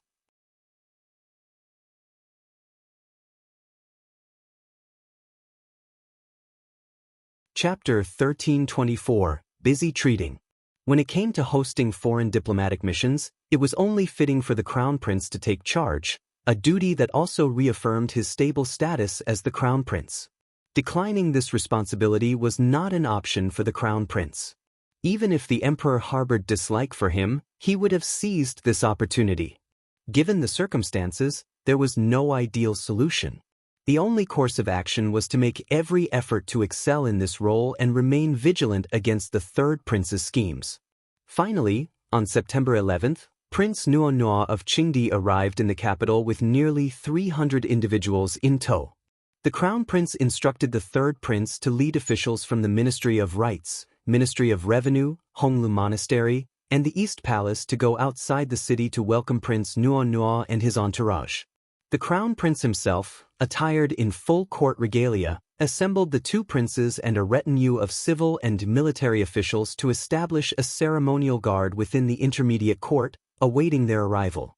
As the crown prince, it was not deemed necessary for him to personally greet the Prince of Qingdi outside the city. As for the Qi Xian Emperor, he held little interest in Prince Nuonua. With the crown prince acting as the host, all that mattered was that he didn't compromise the nation's dignity. His primary focus remained on cultivating his body and mind, refining elixirs, and seeking immortality. On that day, a grand banquet took place in the palace, with the crown prince hosting Prince Nuonua. Xiao Yunduan also attended the event, returning home late that night. Upon entering the room, Xiao Xian was already awake. She mumbled a few words in her drowsiness, and upon seeing him get into bed, she snuggled into his arms and fell back asleep. Xiao Yunduan chuckled, placing kisses on her cheeks and forehead. He felt content and soon drifted off to sleep himself. The following morning, Xiao Xian awoke to find Xiao Yunduan had already left. She smiled and shook her head. Lately, the entire capital was abuzz with discussions about Prince Nuonua's visit to pay his respects. Previously, Qingdi and Shifan had been locked in a fierce conflict, with the towns along the northern border of the Great Qin Empire feeling the brunt of the hostilities. The three factions even engaged in several battles. However, Qingdi later extended a hand of goodwill to the Great Qin Empire. With their support, they effectively defeated Shifan, pushing them even farther away. This led to a significant increase in Qingdi's strength and territorial expansion. Initially, Qingdi was deeply appreciative of the Great Qin Empire's assistance and fostered a strong rapport with them. Yet, over time, Qingdi's arrogance resurfaced, resulting in provocations against the Great Qin Empire and the looming threat of renewed conflict. Only when old king of Qingdi's health deteriorated and the younger princes proved to be formidable counterparts to the Great Qin Empire did both sides inexplicably reach a state of reconciliation and peace. However, for the past decade, Qingdi had not sent a diplomatic mission to the Great Qin Empire. Now that a delegation had finally arrived, purportedly to pay respects to the Great Qin Emperor and offer tribute, the sense of pride within the Great Qin Empire was palpable, particularly among the capital's residents. This pride ran deep in their veins, leading to an increase in discussions on this matter. Given these circumstances, the crown prince and his entourage, responsible for hosting Qingdi and their delegation, could ill afford any errors. Failure to meet public expectations would not only disappoint the commoners but also risk accusations of the crown prince neglecting the nation's dignity, an attribute that a ruler must maintain without reproach. In the Eastern Palace, everyone, including the crown prince's faction, was on high alert and exceedingly cautious, fearing any misstep. Their lives were far from easy, and the pressure weighed heavily upon them. Even Xiao Xian, normally active and outgoing, had recently adopted a low profile. She seldom ventured outside, even refraining from grocery shopping. Instead, she delegated these tasks to Wuxia and others, preferring to maintain a discreet presence.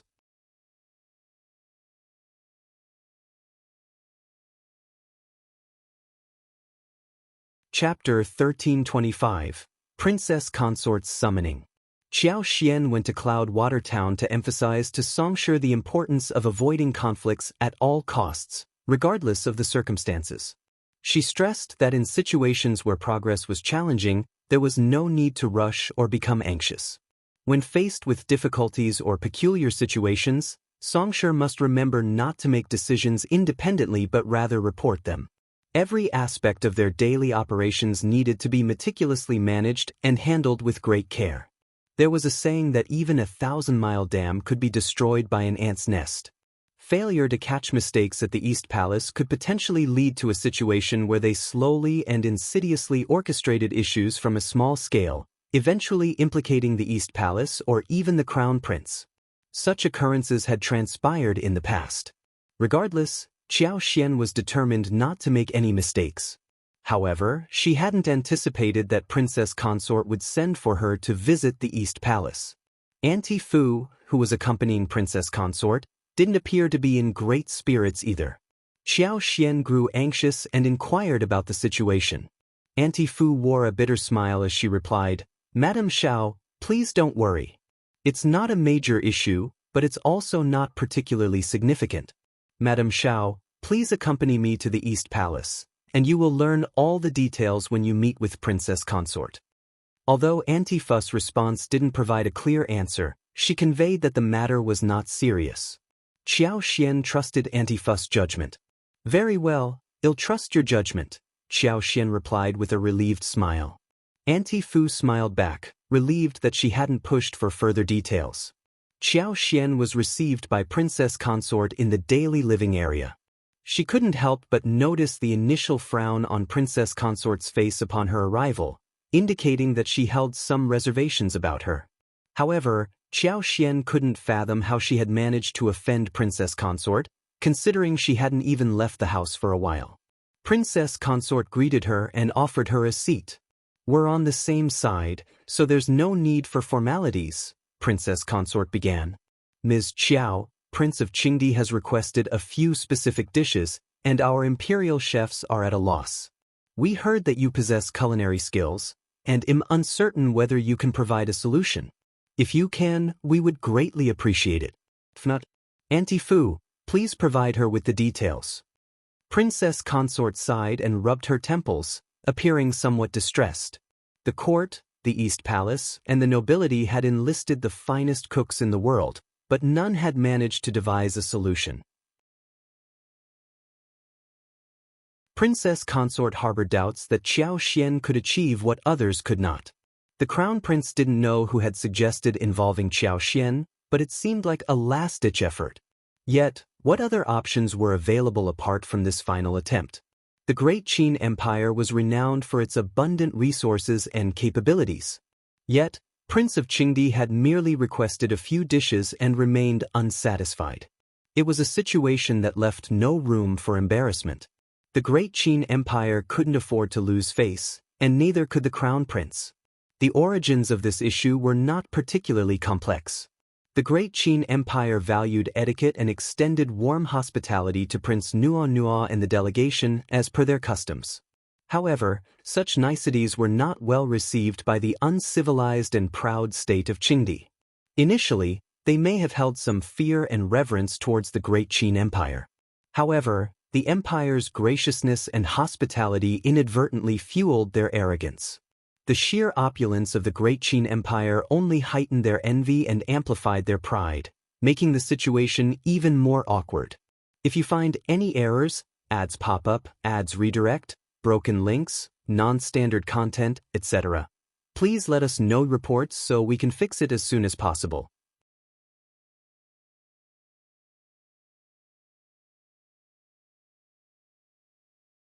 Chapter 1326, Acting Insatiably.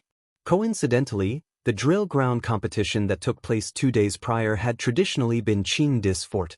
Their diplomatic mission had approached the event with an air of anticipation, eager to showcase their prowess by besting the generals of the Great Qin Empire. They aimed to demonstrate their might and strength to the Great Qin Empire. However, could the Great Qin Empire possibly lose such a competition? Would the empire compromise its dignity? Even though the Qingdi representatives were courageous, formidable, and robust, did the Great Qin Empire lack exceptional soldiers of its own? Was it possible that such talent couldn't be found within the ranks of the Great Qin Empire? The outcome was quite evident. The Qingdi participants, brimming with valor and enthusiasm, suffered a resounding defeat. They couldn't find any excuses for their loss, which only added to their frustration. The Crown Prince, displaying benevolence, couldn't bear to witness their crushing defeat. He discreetly ordered his side to yield, preventing an excessively humiliating defeat. Yet it didn't sit well with anyone. Every participant was a skilled expert who recognized their opponent's concession. This knowledge left them even more aggrieved and disheartened. Prince Nuo, in particular, wore a grim expression, his anger unvented. In an attempt to mollify their guests, the Crown Prince hosted a banquet that evening, displaying even more enthusiasm. Qingdi maintained an amicable relationship with the Great Qin Empire, and the peaceful border allowed commoners to lead peaceful lives. Nobody desired a war. The Crown Prince aimed to foster friendship and goodwill, and he had no intentions of causing embarrassment to their guests. However, the Qingdi delegates regarded such diplomatic gestures as pretentiousness. They failed to recognize the dignity of a great nation and lacked magnanimity. Instead, they perceived the empire's hospitality as arrogance. Furthermore, as the Great Qin Empire grew increasingly polite, it only deepened their feelings of frustration and resentment. During the banquet that evening, Qingdi's deputy envoy, Deci, caused a stir by presenting a list of dishes he expected Great Qin's chefs to prepare. This situation threatened to embarrass the Crown Prince. However, it was Xiao Yunduan who casually diffused the tension by saying, "It's getting late, they'll have everything ready for you in a couple of days." He nonchalantly pushed the issue aside. Prince Nuo chuckled and agreed, expressing his eagerness to savor these dishes. The situation appeared to be a guaranteed success. Following that, the Crown Prince instructed everyone to brainstorm their own ideas and consult the chefs in their respective residences who might be able to solve this culinary challenge. The reward mentioned by the Crown Prince was no ordinary reward. It amounted to at least 500 taels of silver and perhaps even 2 priceless antiques, a significant honor. Everyone coveted this honor. Yet, none could readily fulfill it. The Crown Prince and others didn't find this strange at all. It was clear that Vice Envoy Deci, Prince Nuo, and the rest weren't seeking fresh and unique dishes. They were deliberately making things difficult. The deliberate nature of their challenge made it a formidable task to resolve. This situation was primarily the third prince's fault. He had hastily boasted about the abundance of delicacies in Great Qin and their capability to prepare any dish, only to be outmaneuvered by Vice Envoy Deci's single remark. The third prince subsequently distanced himself from the situation, feigning ignorance and disassociation. He passed the responsibility to the Crown Prince. Left with no other choice, the Crown Prince had to accept the challenge, transforming it into a difficult dilemma. The prince was discussing with his staff and confidants. One of them mentioned Xiao Xian, saying that Madame Xiao was very smart and she was very good at cooking, and she might be able to solve the problem. He might as well ask Madame Xiao. If you find any errors, ads pop up, ads redirect, broken links, non-standard content, etc., please let us know reports so we can fix it as soon as possible.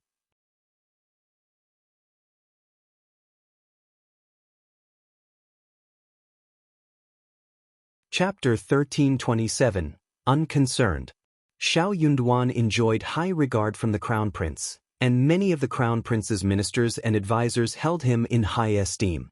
Nevertheless, a few individuals harbored jealousy and sought to undermine him, actively seeking opportunities to cause trouble. What Xiao Yunduan was unaware of was that his words had struck a chord. Xiao Xian's reputation had flourished when she revived the only peony flowers in the palace and introduced strawberries to the capital, quickly becoming a favored fruit among the ladies and children. Such achievements were not easily attainable for ordinary women. More importantly, the crown prince had come to know that Xiao Xian was not only capable but also skilled at generating income. Xiao Yunduan had made it explicitly clear that all the wealth from the south had been earned by Xiao Xian. Hearing these words, the crown prince, sensing a glimmer of hope in a dire situation, agreed, saying, "Indeed, Madame Xiao should give it a try." Internally, Xiao Yunduan cursed those colleagues who harbored ill will toward him and seemed perpetually determined to create difficulties. However, the crown prince's response had been swift, leaving Xiao Yunduan with no opportunity to object. In an attempt to set the record straight, Xiao Yunduan stated, "Miss Qiao is fortunate to receive such high regard from the crown prince, but she is not particularly knowledgeable. Her expertise lies in gardening and farming, and in cooking, she is only slightly more skilled than the average person. While she enjoys cooking, she does not possess the culinary prowess of the imperial chefs or other professional cooks. Crown Prince, please pardon her if her efforts fall short." Xiao Yunduan felt compelled to articulate these concerns. The Crown Prince responded with a smile, saying, "Certainly, we are merely exploring possibilities. We acknowledge our lack of expertise in the culinary arts, so Madame Xiao may bring a fresh perspective to the table." Xiao Yunduan continued with modesty, attempting to shield Xiao Xian from any further involvement. If possible, he preferred that Xiao Xian not become entangled in these matters. Since Xiao Xian was a woman, it was not appropriate for the Crown Prince to directly involve her. Xiao Yunduan couldn't leave either, so he arranged for someone to inform Princess Consort about the situation. Princess Consort promptly instructed Auntie Fu to bring Xiao Xian to the East Palace. Despite feeling bewildered and somewhat dissatisfied, she couldn't help but think that the Crown Prince had lost his sense of propriety in his anxiety. Could Miss Qiao's culinary skills really address such a serious matter? Princess Consort harbored doubts. The Crown Prince held Xiao Yunduan in high regard, which extended to Xiao Xian. However, Princess Consort had reservations about Ms. Qiao's abilities. Princess Consort assumed that the Crown Prince's affection for Xiao Yunduan had led him to overestimate Ms. Qiao's capabilities. She wasn't entirely convinced. Nevertheless, as the Crown Prince's wife, she felt obligated to follow his instructions and decided to call Xiao Yunduan over to inquire further, even though she believed it might be unnecessary. Auntie Fu didn't provide Xiao Xian with the full details but simply informed her that Prince of Qingdi had requested a few dishes and seemed to be deliberately causing difficulties. Given her reputation for culinary skills, she wondered if she had any ideas for resolving the situation. Xiao Xian was taken aback. She couldn't recall ever boasting about her cooking skills. She believed that her husband, Xiao Yunduan, would never praise her in such a manner. He preferred that she remained inconspicuous, and he would avoid drawing attention to her whenever possible. In the capital city, it seemed that no secrets could be kept for long. If you find any errors, ads pop up, ads redirect, broken links, non-standard content, etc., please let us know reports so we can fix it as soon as possible.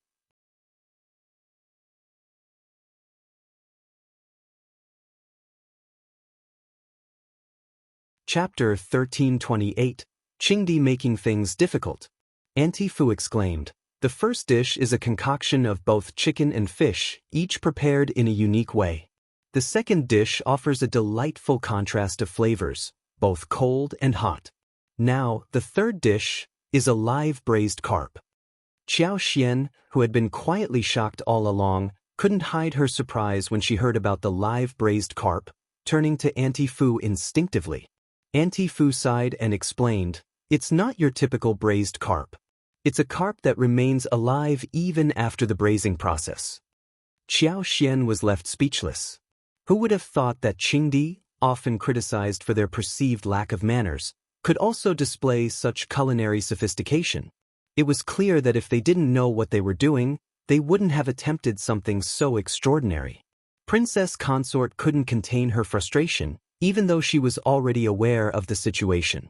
"Qingdi has gone too far," Their behavior is utterly unreasonable and absurd. I observed that the Crown Prince acted with kindness and patience, deliberately avoiding any conflict, Auntie Fu added. Xiao Xian nodded in agreement. Exactly. As the Crown Prince, he must exhibit benevolence and tolerance, even in the face of deliberate provocation. He has no choice but to accept it, no matter how challenging it may be. Failure to do so would diminish his stature as the Crown Prince. Auntie Fu agreed. Indeed, it is the Crown Prince's responsibility to maintain his composure in such situations. The fault lies not with him but with those who seek to test his mettle. Princess Consort remained silent, her anger still simmering beneath the surface. Auntie Fu, sensing Xiao Xian might feel neglected, tried to divert the conversation. Madame Xiao, those Qingdi individuals can be quite troublesome. Do you have any suggestions on how to handle this situation? Xiao Xian pondered for a moment before responding. Considering that Qingdi's intention seems to be to find fault rather than truly appreciate our cuisine, our goal should be to present them with dishes they cannot fault. If we succeed in this, the matter should resolve itself. Princess Consort sneered, wearing a displeased expression. Everyone is well aware of that. His implication was clear. There was no need for him to state the obvious. Xiao Xian's smile returned as she continued, I have a plan regarding the 1,000 chickens and 1,000 fish dishes. Auntie Fu was delighted, but Princess Consort's frown deepened, cautioning, this is a matter of great diplomatic importance between our two nations. Let us not act impulsively, for we risk becoming a subject of ridicule and diminishing the Crown Prince's standing. We should not attempt to create a dish with exactly 1,000 chickens and fish. Such an endeavor might lead to accusations of deceit, tarnishing Great Qin's reputation, Princess Consort added, her words halting before she could fully express herself. Perhaps she had not intended for Xiao Xian to provide her insights in the first place. Without the Crown Prince's involvement, Xiao Xian might have refrained from speaking further. Princess Consort, rest assured, I won't be careless. For the 1,000 chickens, we will take a single chicken claw from each of the 1,000 chickens, and for the 1,000 fish, we will use one whisker from each fish. This way, we can create the dish while ensuring transparency. I'll instruct the chefs to handle the ingredients meticulously, and we will maintain a record of every raw material used. If Prince of Qingdi and his delegation harbor any doubts, they can inspect the ingredients individually to verify our honesty. I guarantee that we won't cut corners, Xiao Xian reassured with confidence.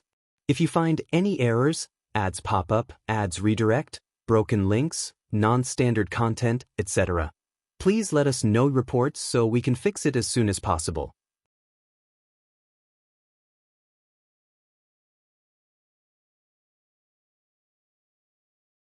Chapter 1329, Trick. Princess Consort and Auntie Fu were taken aback. Auntie Fu hastily inquired, treasure in the palm? What does that mean? Xiao Xian explained with a smile, shedding light on her idea. Auntie Fu turned towards Princess Consort Dao, her face glowing with excitement. Your Majesty, Madame Xiao's idea is brilliant. It seems quite workable. What do you think? They were discussing the challenge of preparing 1,000 chickens and 1,000 fishes, a test set by Qingdi to create difficulties. Madame Xiao's proposal was a fitting response, a tit-for-tat strategy. Princess Consort was pleasantly surprised. She hadn't anticipated such a creative solution from Xiao Xian. Her eyes brightened as she slowly nodded and smiled. This idea seems plausible. Now, what about the other two dishes? Xiao Xian was equally prepared for the other challenges. Addressing the seemingly impossible task of creating a dish that was both cold and hot, Xiao Xian suggested casually, for the dish with contrasting temperatures, we can encase ice in a batter and deep fry it. By serving it before the ice melts, we can achieve the effect of being both cold and hot. Princess Consort, Auntie Fu. Princess Consort's expression remained puzzled, and Auntie Fu struggled to hold back her laughter. Madame Xiao, what an ingenious idea. Truly remarkable. Princess Consort, though she found herself admiring this unconventional solution, couldn't help but voice a concern. But can deep-fried ice cubes truly be considered a dish? Other challenges proved relatively straightforward. While the idea of deep-frying ice was initially incredulous, the skilled chefs, with well-mixed batter and quick execution, could overcome this obstacle. Ice was readily available year-round for the royal family, making it easily obtainable. Before Xiao Xian could elaborate, Auntie Fu voiced her discontent. "Your Highness, you are as benevolent and considerate as the Crown Prince, but Qingdi has crossed a line. Why should we engage in a fruitless argument with them? They're clearly trying to create difficulties for us, and we shouldn't be compelled to play by their rules. We have the final say in this matter." Xiao Xian silently concurred with Auntie Fu's perspective. Princess Consort seemed to have been bound by excessive decorum for too long. After pondering for a moment and realizing her limited options, Princess Consort reluctantly nodded and sighed. "Very well, you're right. What's your alternative, then?" Subconsciously, Princess Consort turned her gaze towards Xiao Xian, indicating her belief that Xiao Xian could resolve the issue. Xiao Xian, aware of the deliberate challenge thrown her way, wasn't contemplating cooking techniques but rather how to outmaneuver Qingdi and leave no room for objections.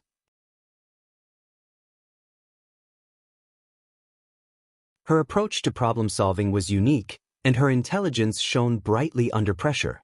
Her train of thought diverged from the norm, yielding entirely different outcomes.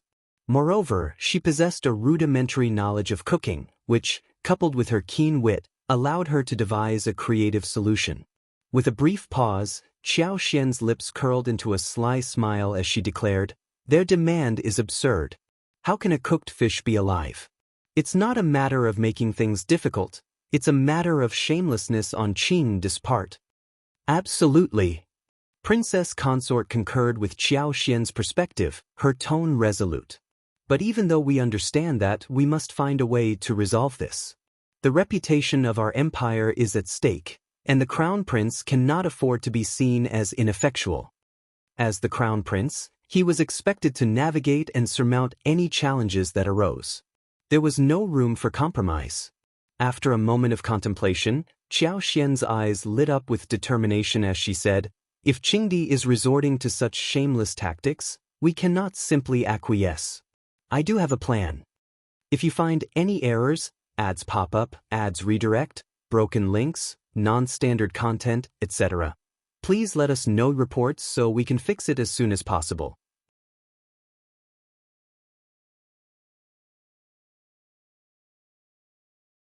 Chapter 1330, Barely an Idea. Isn't it just a live braised carp? Instruct the Imperial Kitchen to prepare a braised carp and 2 to 3 live loaches.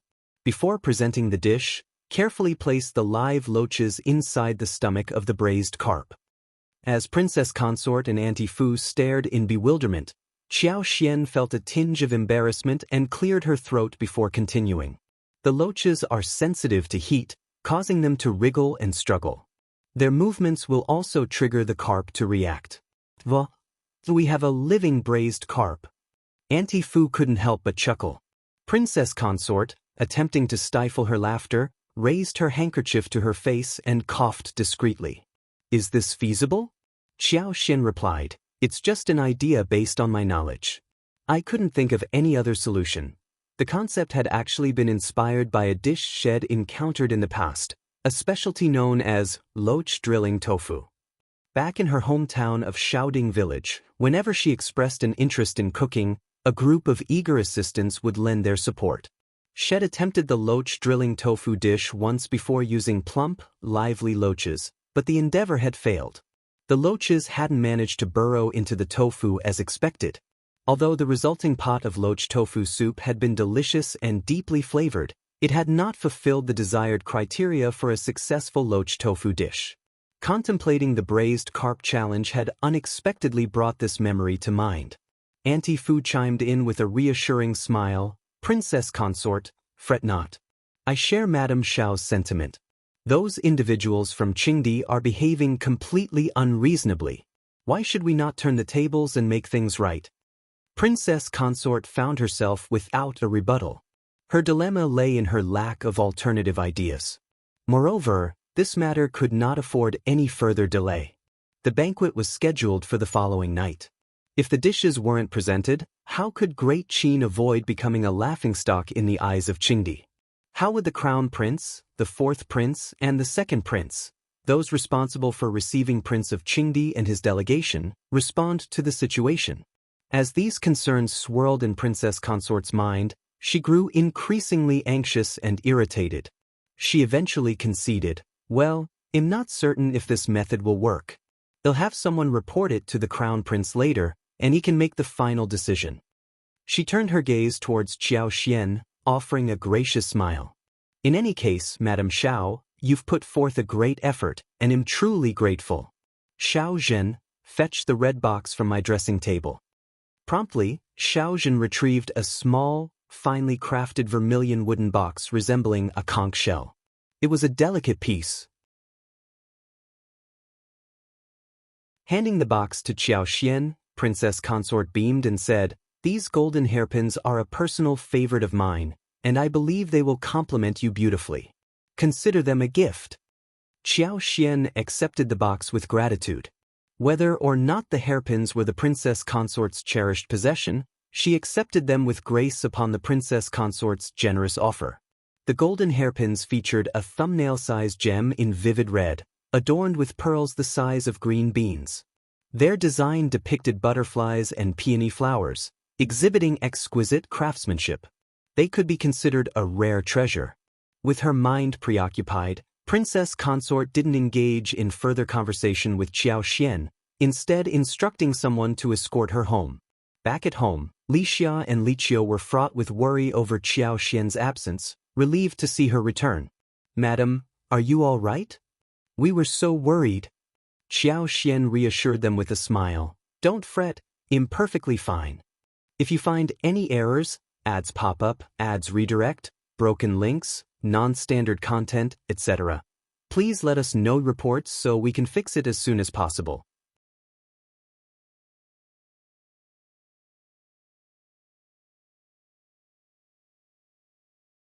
Chapter 1331. Is it solved? Xiao Yunduan served as an aide to the Crown Prince. Lixia and Liqiu suddenly recalled this fact and couldn't help but share a hearty laugh. After a brief conversation, Xiao Xian returned to her bed to rest. Meeting Princess Consort was really tiring, so she decided to forego her initial plan for the evening.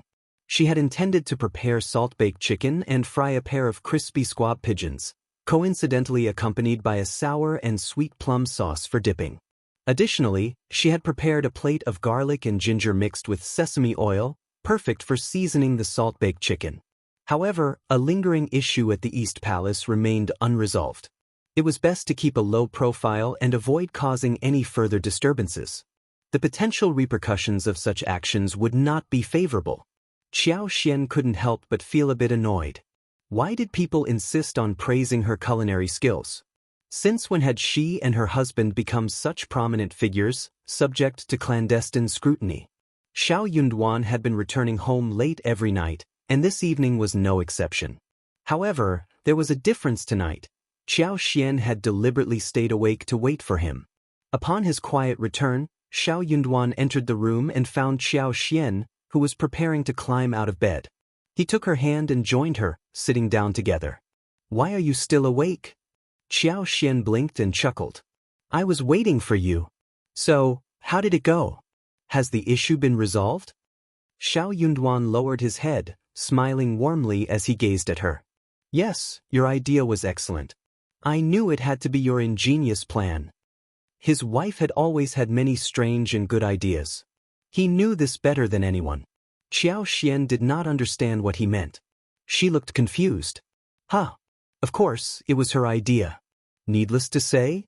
Xiao Yunduan wore a sardonic expression as he shared. "The steward who reported to the Crown Prince mentioned that Princess Consort and Auntie Fu had an extensive discussion with you and eventually devised a few ideas.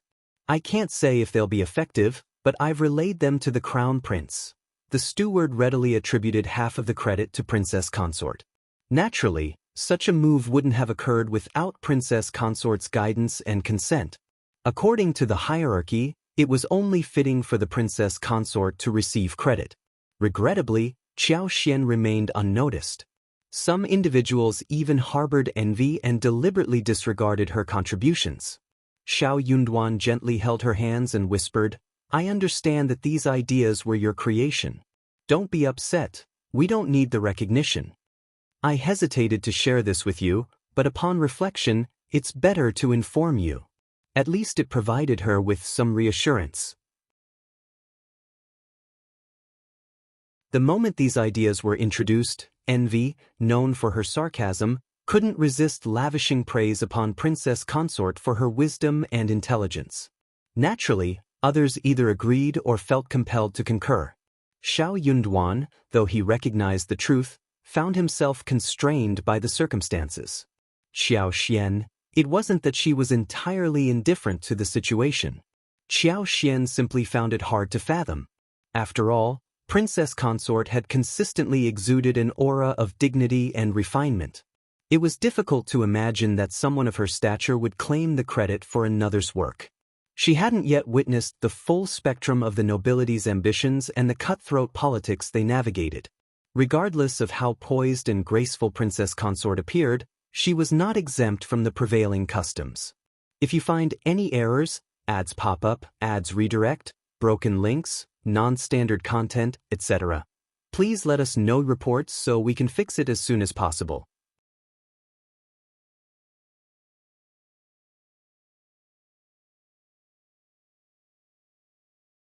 Chapter 1332, Losing Face in Exchange for the Crown Prince's Misfortune.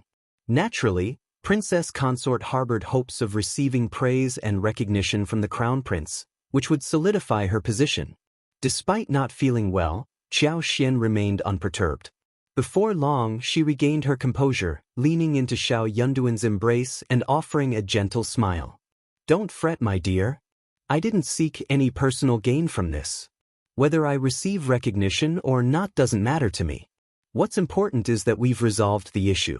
Those individuals from Qingdi were truly unreasonable.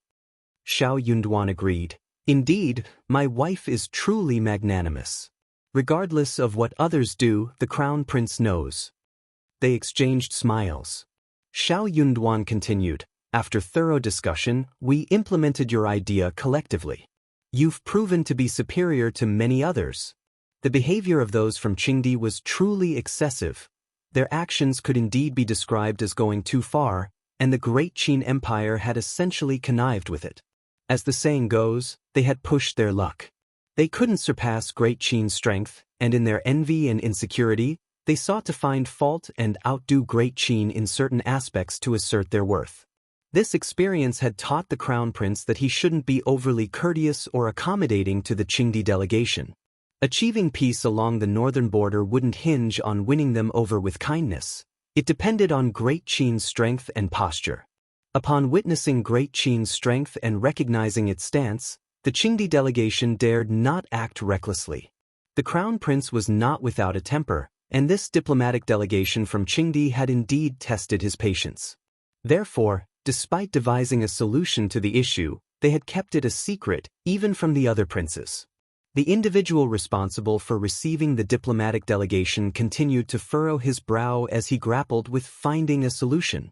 This situation greatly pleased the Qingdi delegation, fostering a sense of superiority and vindication. Their stay at the inn was considerably more enjoyable as they finally felt they could hold their heads high and reverse the tables in their favor. The third prince, fourth prince, and others grappled with mixed emotions. On one hand, they harbored a longing for the Crown Prince to stumble in his handling of foreign diplomatic missions. They saw an opportunity to magnify any mistakes, tarnish the Crown Prince's image, and potentially garner the attention of their father, provoking his anger and disappointment. However, on the other hand, they found the actions of Qingdi's representatives utterly reprehensible and shameless. As princes of the Qin Empire, they felt a deep sense of anger and disgust. They wished for these Qingdi individuals to be taught a lesson. During a conversation between the fourth prince and honored Princess Mei, they discussed the matter at hand. As the fourth prince expressed his concerns and hesitations, honored Princess Mei couldn't help but sneer. "My son, you still haven't grasped the essentials of the situation. If the fate of this empire falls into the Crown Prince's hands, where do you think we will stand in the future? In my opinion, it's better for the Crown Prince to face adversity. What does it matter if Qingdi gains an upper hand in this situation? Such cunning ploys hold little significance. The crucial aspect is that if they win, the Crown Prince will suffer. If the Crown Prince suffers, our opportunity will come. The fourth prince's eyes lit up, and he responded with a smile, "Mother, your insights are truly profound. I'm the one who has been naive." Indeed, considering Great Qin's formidable strength, losing face seemed inconsequential. Trading that slight loss of face for the Crown Prince's misfortune was a remarkably favorable deal. If you find any errors, ads pop up, ads redirect, broken links, non-standard content, etc., please let us know reports so we can fix it as soon as possible.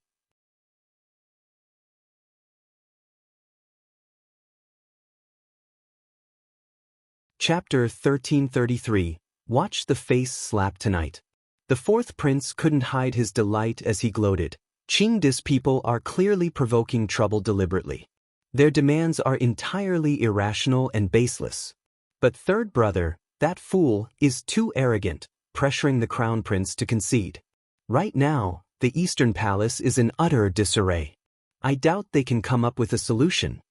Honored Princess Mei responded with a disdainful smile, mirroring the fourth prince's sense of satisfaction. Isn't this just perfect? I dissuaded you from taking on this role back then. Do you see now? Such matters are highly prone to mishaps. Even the slightest error, no matter how minor, can tarnish the nation's reputation and the ruler's prestige. It provides others with ample ammunition to criticize you. If you perform well, it's merely your duty, nothing good comes of it. The fourth prince was wholeheartedly convinced. A similar conversation took place in the Empress Qinning Palace. While the situation had stemmed from a slip of the third prince's tongue, it hardly mattered. Currently, the third prince maintained complete silence, behaving as if nothing had transpired, and shifted the blame onto the Crown Prince. In the blink of an eye, the night had arrived when the Crown Prince was to prepare the requested dishes for entertaining Qingdi's diplomatic delegation, as outlined by Vice Envoy de C. Xiao Yunduan had urged Xiao Xian to retire early when he left in the morning, cautioning that he might return very late, perhaps even past midnight. Xiao Xian agreed with a smile and kissed him farewell. She hoped for his success tonight and eagerly anticipated hearing all the details tomorrow. Such a significant event in the capital would undoubtedly be a major topic of conversation. That evening, the Crown Prince hosted a banquet in the East Palace. All the princes, ministers, nobles, and trusted advisors of the Crown Prince were in attendance. The crowd held varying sentiments: curiosity, anticipation, or schadenfreude. The entire capital was aware of Qingdi's unreasonable demand, and the Eastern Palace had offered substantial rewards to anyone capable of resolving the issue. Regrettably, even with such enticing incentives, no one had stepped forward to volunteer. She had heard that the East Palace was in a state of great anxiety today. She wondered how the night would unfold. Prince of Qingdi, Vice Envoy de C, and the rest were well aware of this situation. At the banquet, they wore smug expressions, eagerly anticipating Great Qin's embarrassment. Even the selfish fourth prince and third prince clenched their teeth in frustration, silently hurling curses. They wished they could confront them head-on. Before long, the Crown Prince arrived.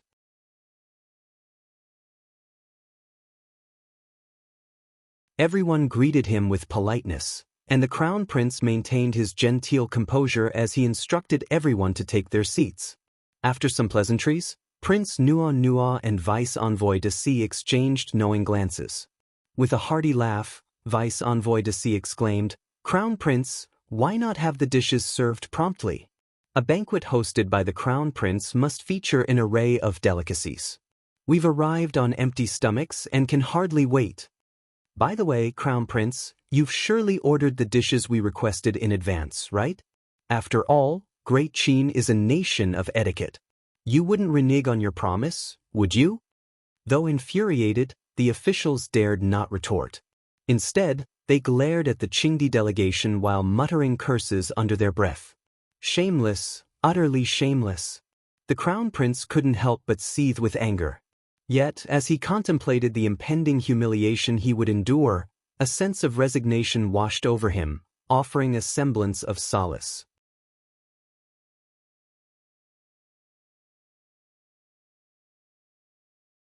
Chapter 1334. Everyone Can Only Wait. The Crown Prince maintained his usual elegance and grace as he smiled.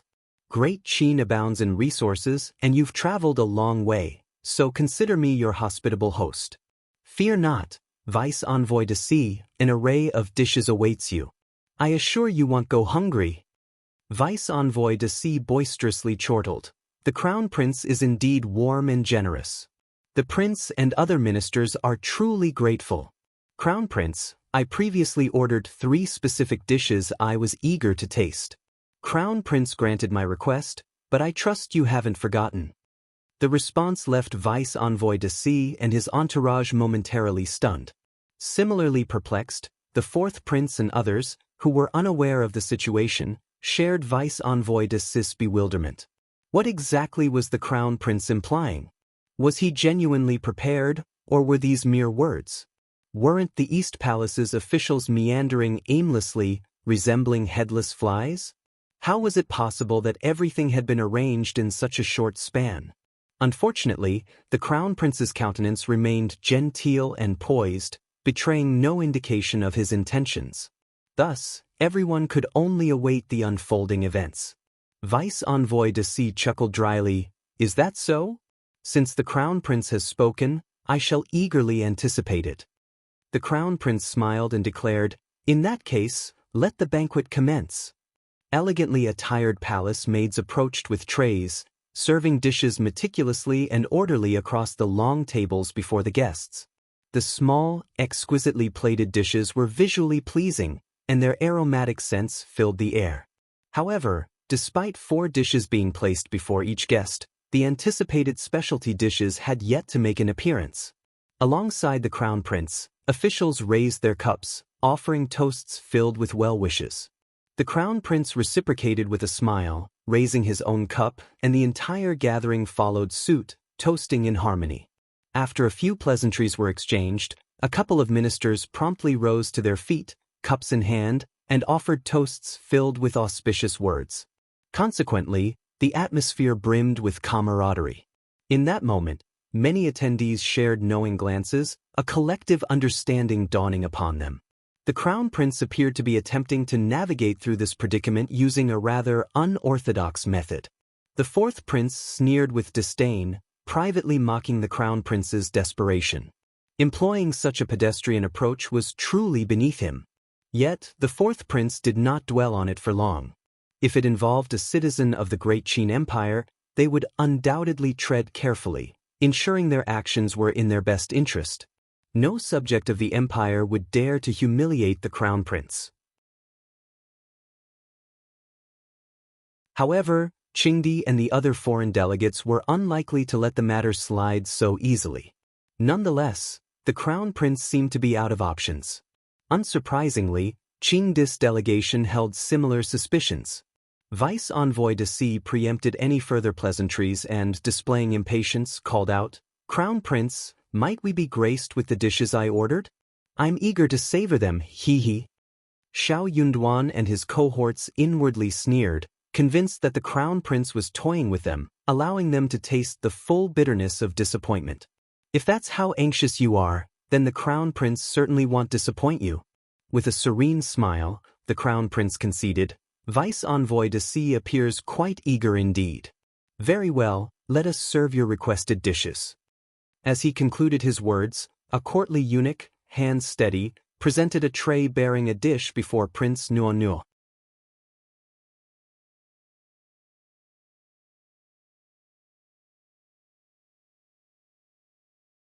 Chapter 1335. This is a speciality. Vice Envoy de C stood beside Prince Nuo, his curiosity piqued. He couldn't resist craning his neck to catch a glimpse. Crown Prince, is this all for one serving? The Crown Prince wore a knowing smile. Indeed, Vice Envoy de C. This exquisite dish is the 1,000 silk hand treasure, meticulously crafted from 1,000 chickens and 1,000 fish. Officer Xiao, would you kindly elucidate the preparation process to Prince Nuon Nuo? Of course, Crown Prince. Xiao Yunduan rose and respectfully bowed before proceeding to describe the dish's creation. He spoke with composure. All the remaining ingredients are still kept in the kitchen.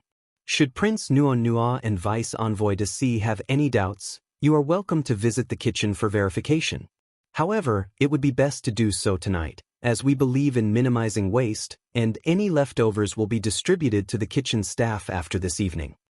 Our great Qin Empire, despite its vastness and abundant resources, has always upheld the value of not squandering food. We consider it a blessing to utilize resources wisely. Therefore, this dish was prepared with utmost care. I encourage both Prince Nunuo and Vice Envoy de C to savor it. It was unreasonable to prepare individual portions of a dish created from 1,000 chickens and 1,000 fish. Such extravagance and waste were unimaginable. The people of Qingdi knew the importance of conserving resources. They understood that in times of hardship, when seaweed yields were low or harsh winters claimed the lives of countless livestock, their lives could become exceptionally challenging.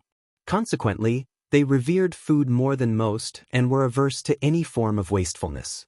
Xiao Yunduan's explanation left the diplomatic delegation from Qingdi without words. Even the fourth prince and the third prince exchanged bewildered glances. Is this all there is to it? Upon careful consideration, it became apparent that there was nothing amiss. Prince Nuo Nuo reluctantly picked up his chopsticks and tentatively sampled the 1,000 silk hands dish. He managed to muster a smile and nodded appreciatively. The flavor is indeed quite delightful. I'm curious if the other two dishes are ready for presentation as well. Xiao Yunduan exchanged a brief glance with the Crown Prince, who signaled his approval. Xiao Yunduan replied, "Certainly." This time, the eunuch in charge, the same one as before, hurriedly served the dishes, but this time his movements were noticeably swifter. He practically dashed in and swiftly placed plates of cube-shaped, golden-fried snacks before Prince Nunu. Xiao Yunduan continued, "Prince, please indulge in this delicacy. This is our ice and fire golden cake." Everyone present raised eyebrows in puzzlement. What on earth was this? Prince Nuo regarded Xiao Yunduan with skepticism, cautiously picked up a piece with his chopsticks, and placed it into his mouth while the gazes of the crowd bore down on him. One bite. With a resounding crunch, Prince Nuo exclaimed softly, "There's ice in this." "Prince Nuo, you have a discerning palate," Xiao Yunduan praised with sincerity, wearing a smile as he explained the unique nature of the dish. Many in the gathering couldn't contain their amusement. Observing the crestfallen expressions on Prince Nuo, Vice Envoy de C, and the others, who had no choice but to concede, brought a strange sense of satisfaction. Indeed, this dish was truly extraordinary. Who would have thought it combined both hot and cold elements? Vice Envoy de C became slightly flustered and irritated. Can this even be considered a dish? Isn't Great Qin being too casual? Xiao Yunduan calmly replied, "In our empire, this is considered a special delicacy." It was an air of self-assuredness. Vice Envoy de C. For some reason, a twinge of guilt tugged at him. The other ministers showed their solidarity with Xiao Yunduan's response. If you find any errors, ads pop up, ads redirect, broken links, non-standard content, etc., please let us know reports so we can fix it as soon as possible.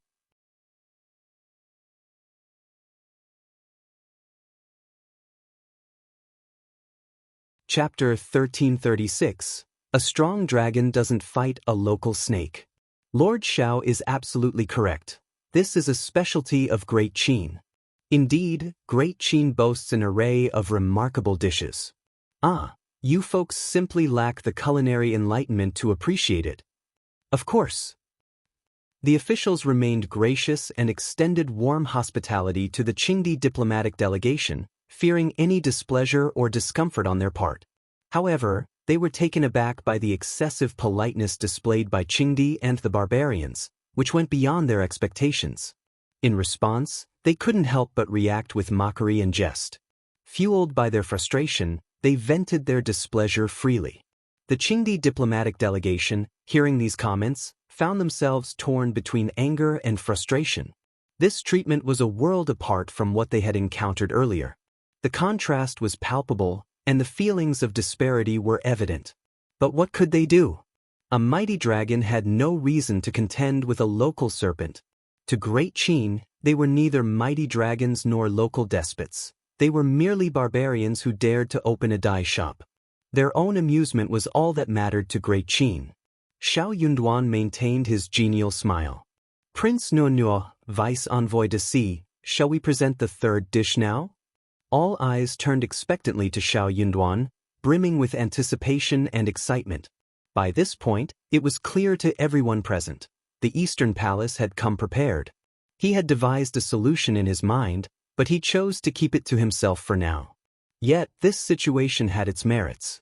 It would serve as a grand surprise for Qingdi and the other detractors, allowing them to experience the sensation of falling from arrogance.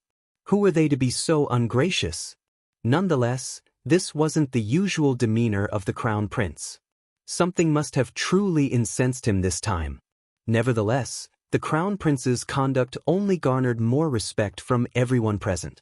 As the heir to the throne, he needed to be magnanimous and courteous, refraining from losing his temper, especially in the face of those who behaved rudely and unreasonably. The fourth prince, the third prince, and the second prince were utterly bewildered. What had come over the Crown Prince? What had led him to alter his approach? They had been anticipating him making a fool of himself, only to find that the outcome defied their expectations. The three princes clenched their teeth in secret frustration. The Crown Prince had become cunning as well. He had covertly made preparations without revealing anything when they inquired out of concern. It was too much, far too much. The Qingdi diplomatic delegation, meanwhile, experienced disappointment twice over.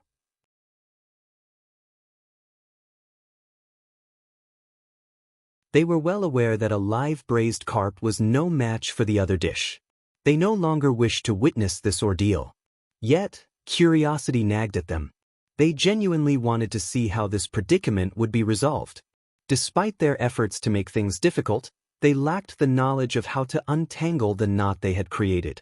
Having endured 2 setbacks, they were unfazed by the prospect of another. Prince Nuo let out a light snort and stiffly remarked, "Well, what are you waiting for?" Xiao Yunduan nodded. "Of course." With a meaningful glance to the eunuch who had been observing the proceedings outside, Xiao Yunduan signaled him to proceed. Everyone craned their necks, eagerly awaiting the unfolding spectacle. Before long, a braised carp was placed before Prince Nuo. The sight left everyone utterly speechless. If you find any errors, ads pop up, ads redirect, broken links, non-standard content, etc., please let us know reports so we can fix it as soon as possible. You're tuning into the Wang Lin's Journey YouTube channel. Don't forget to subscribe and join us on this journey to catch the most captivating stories.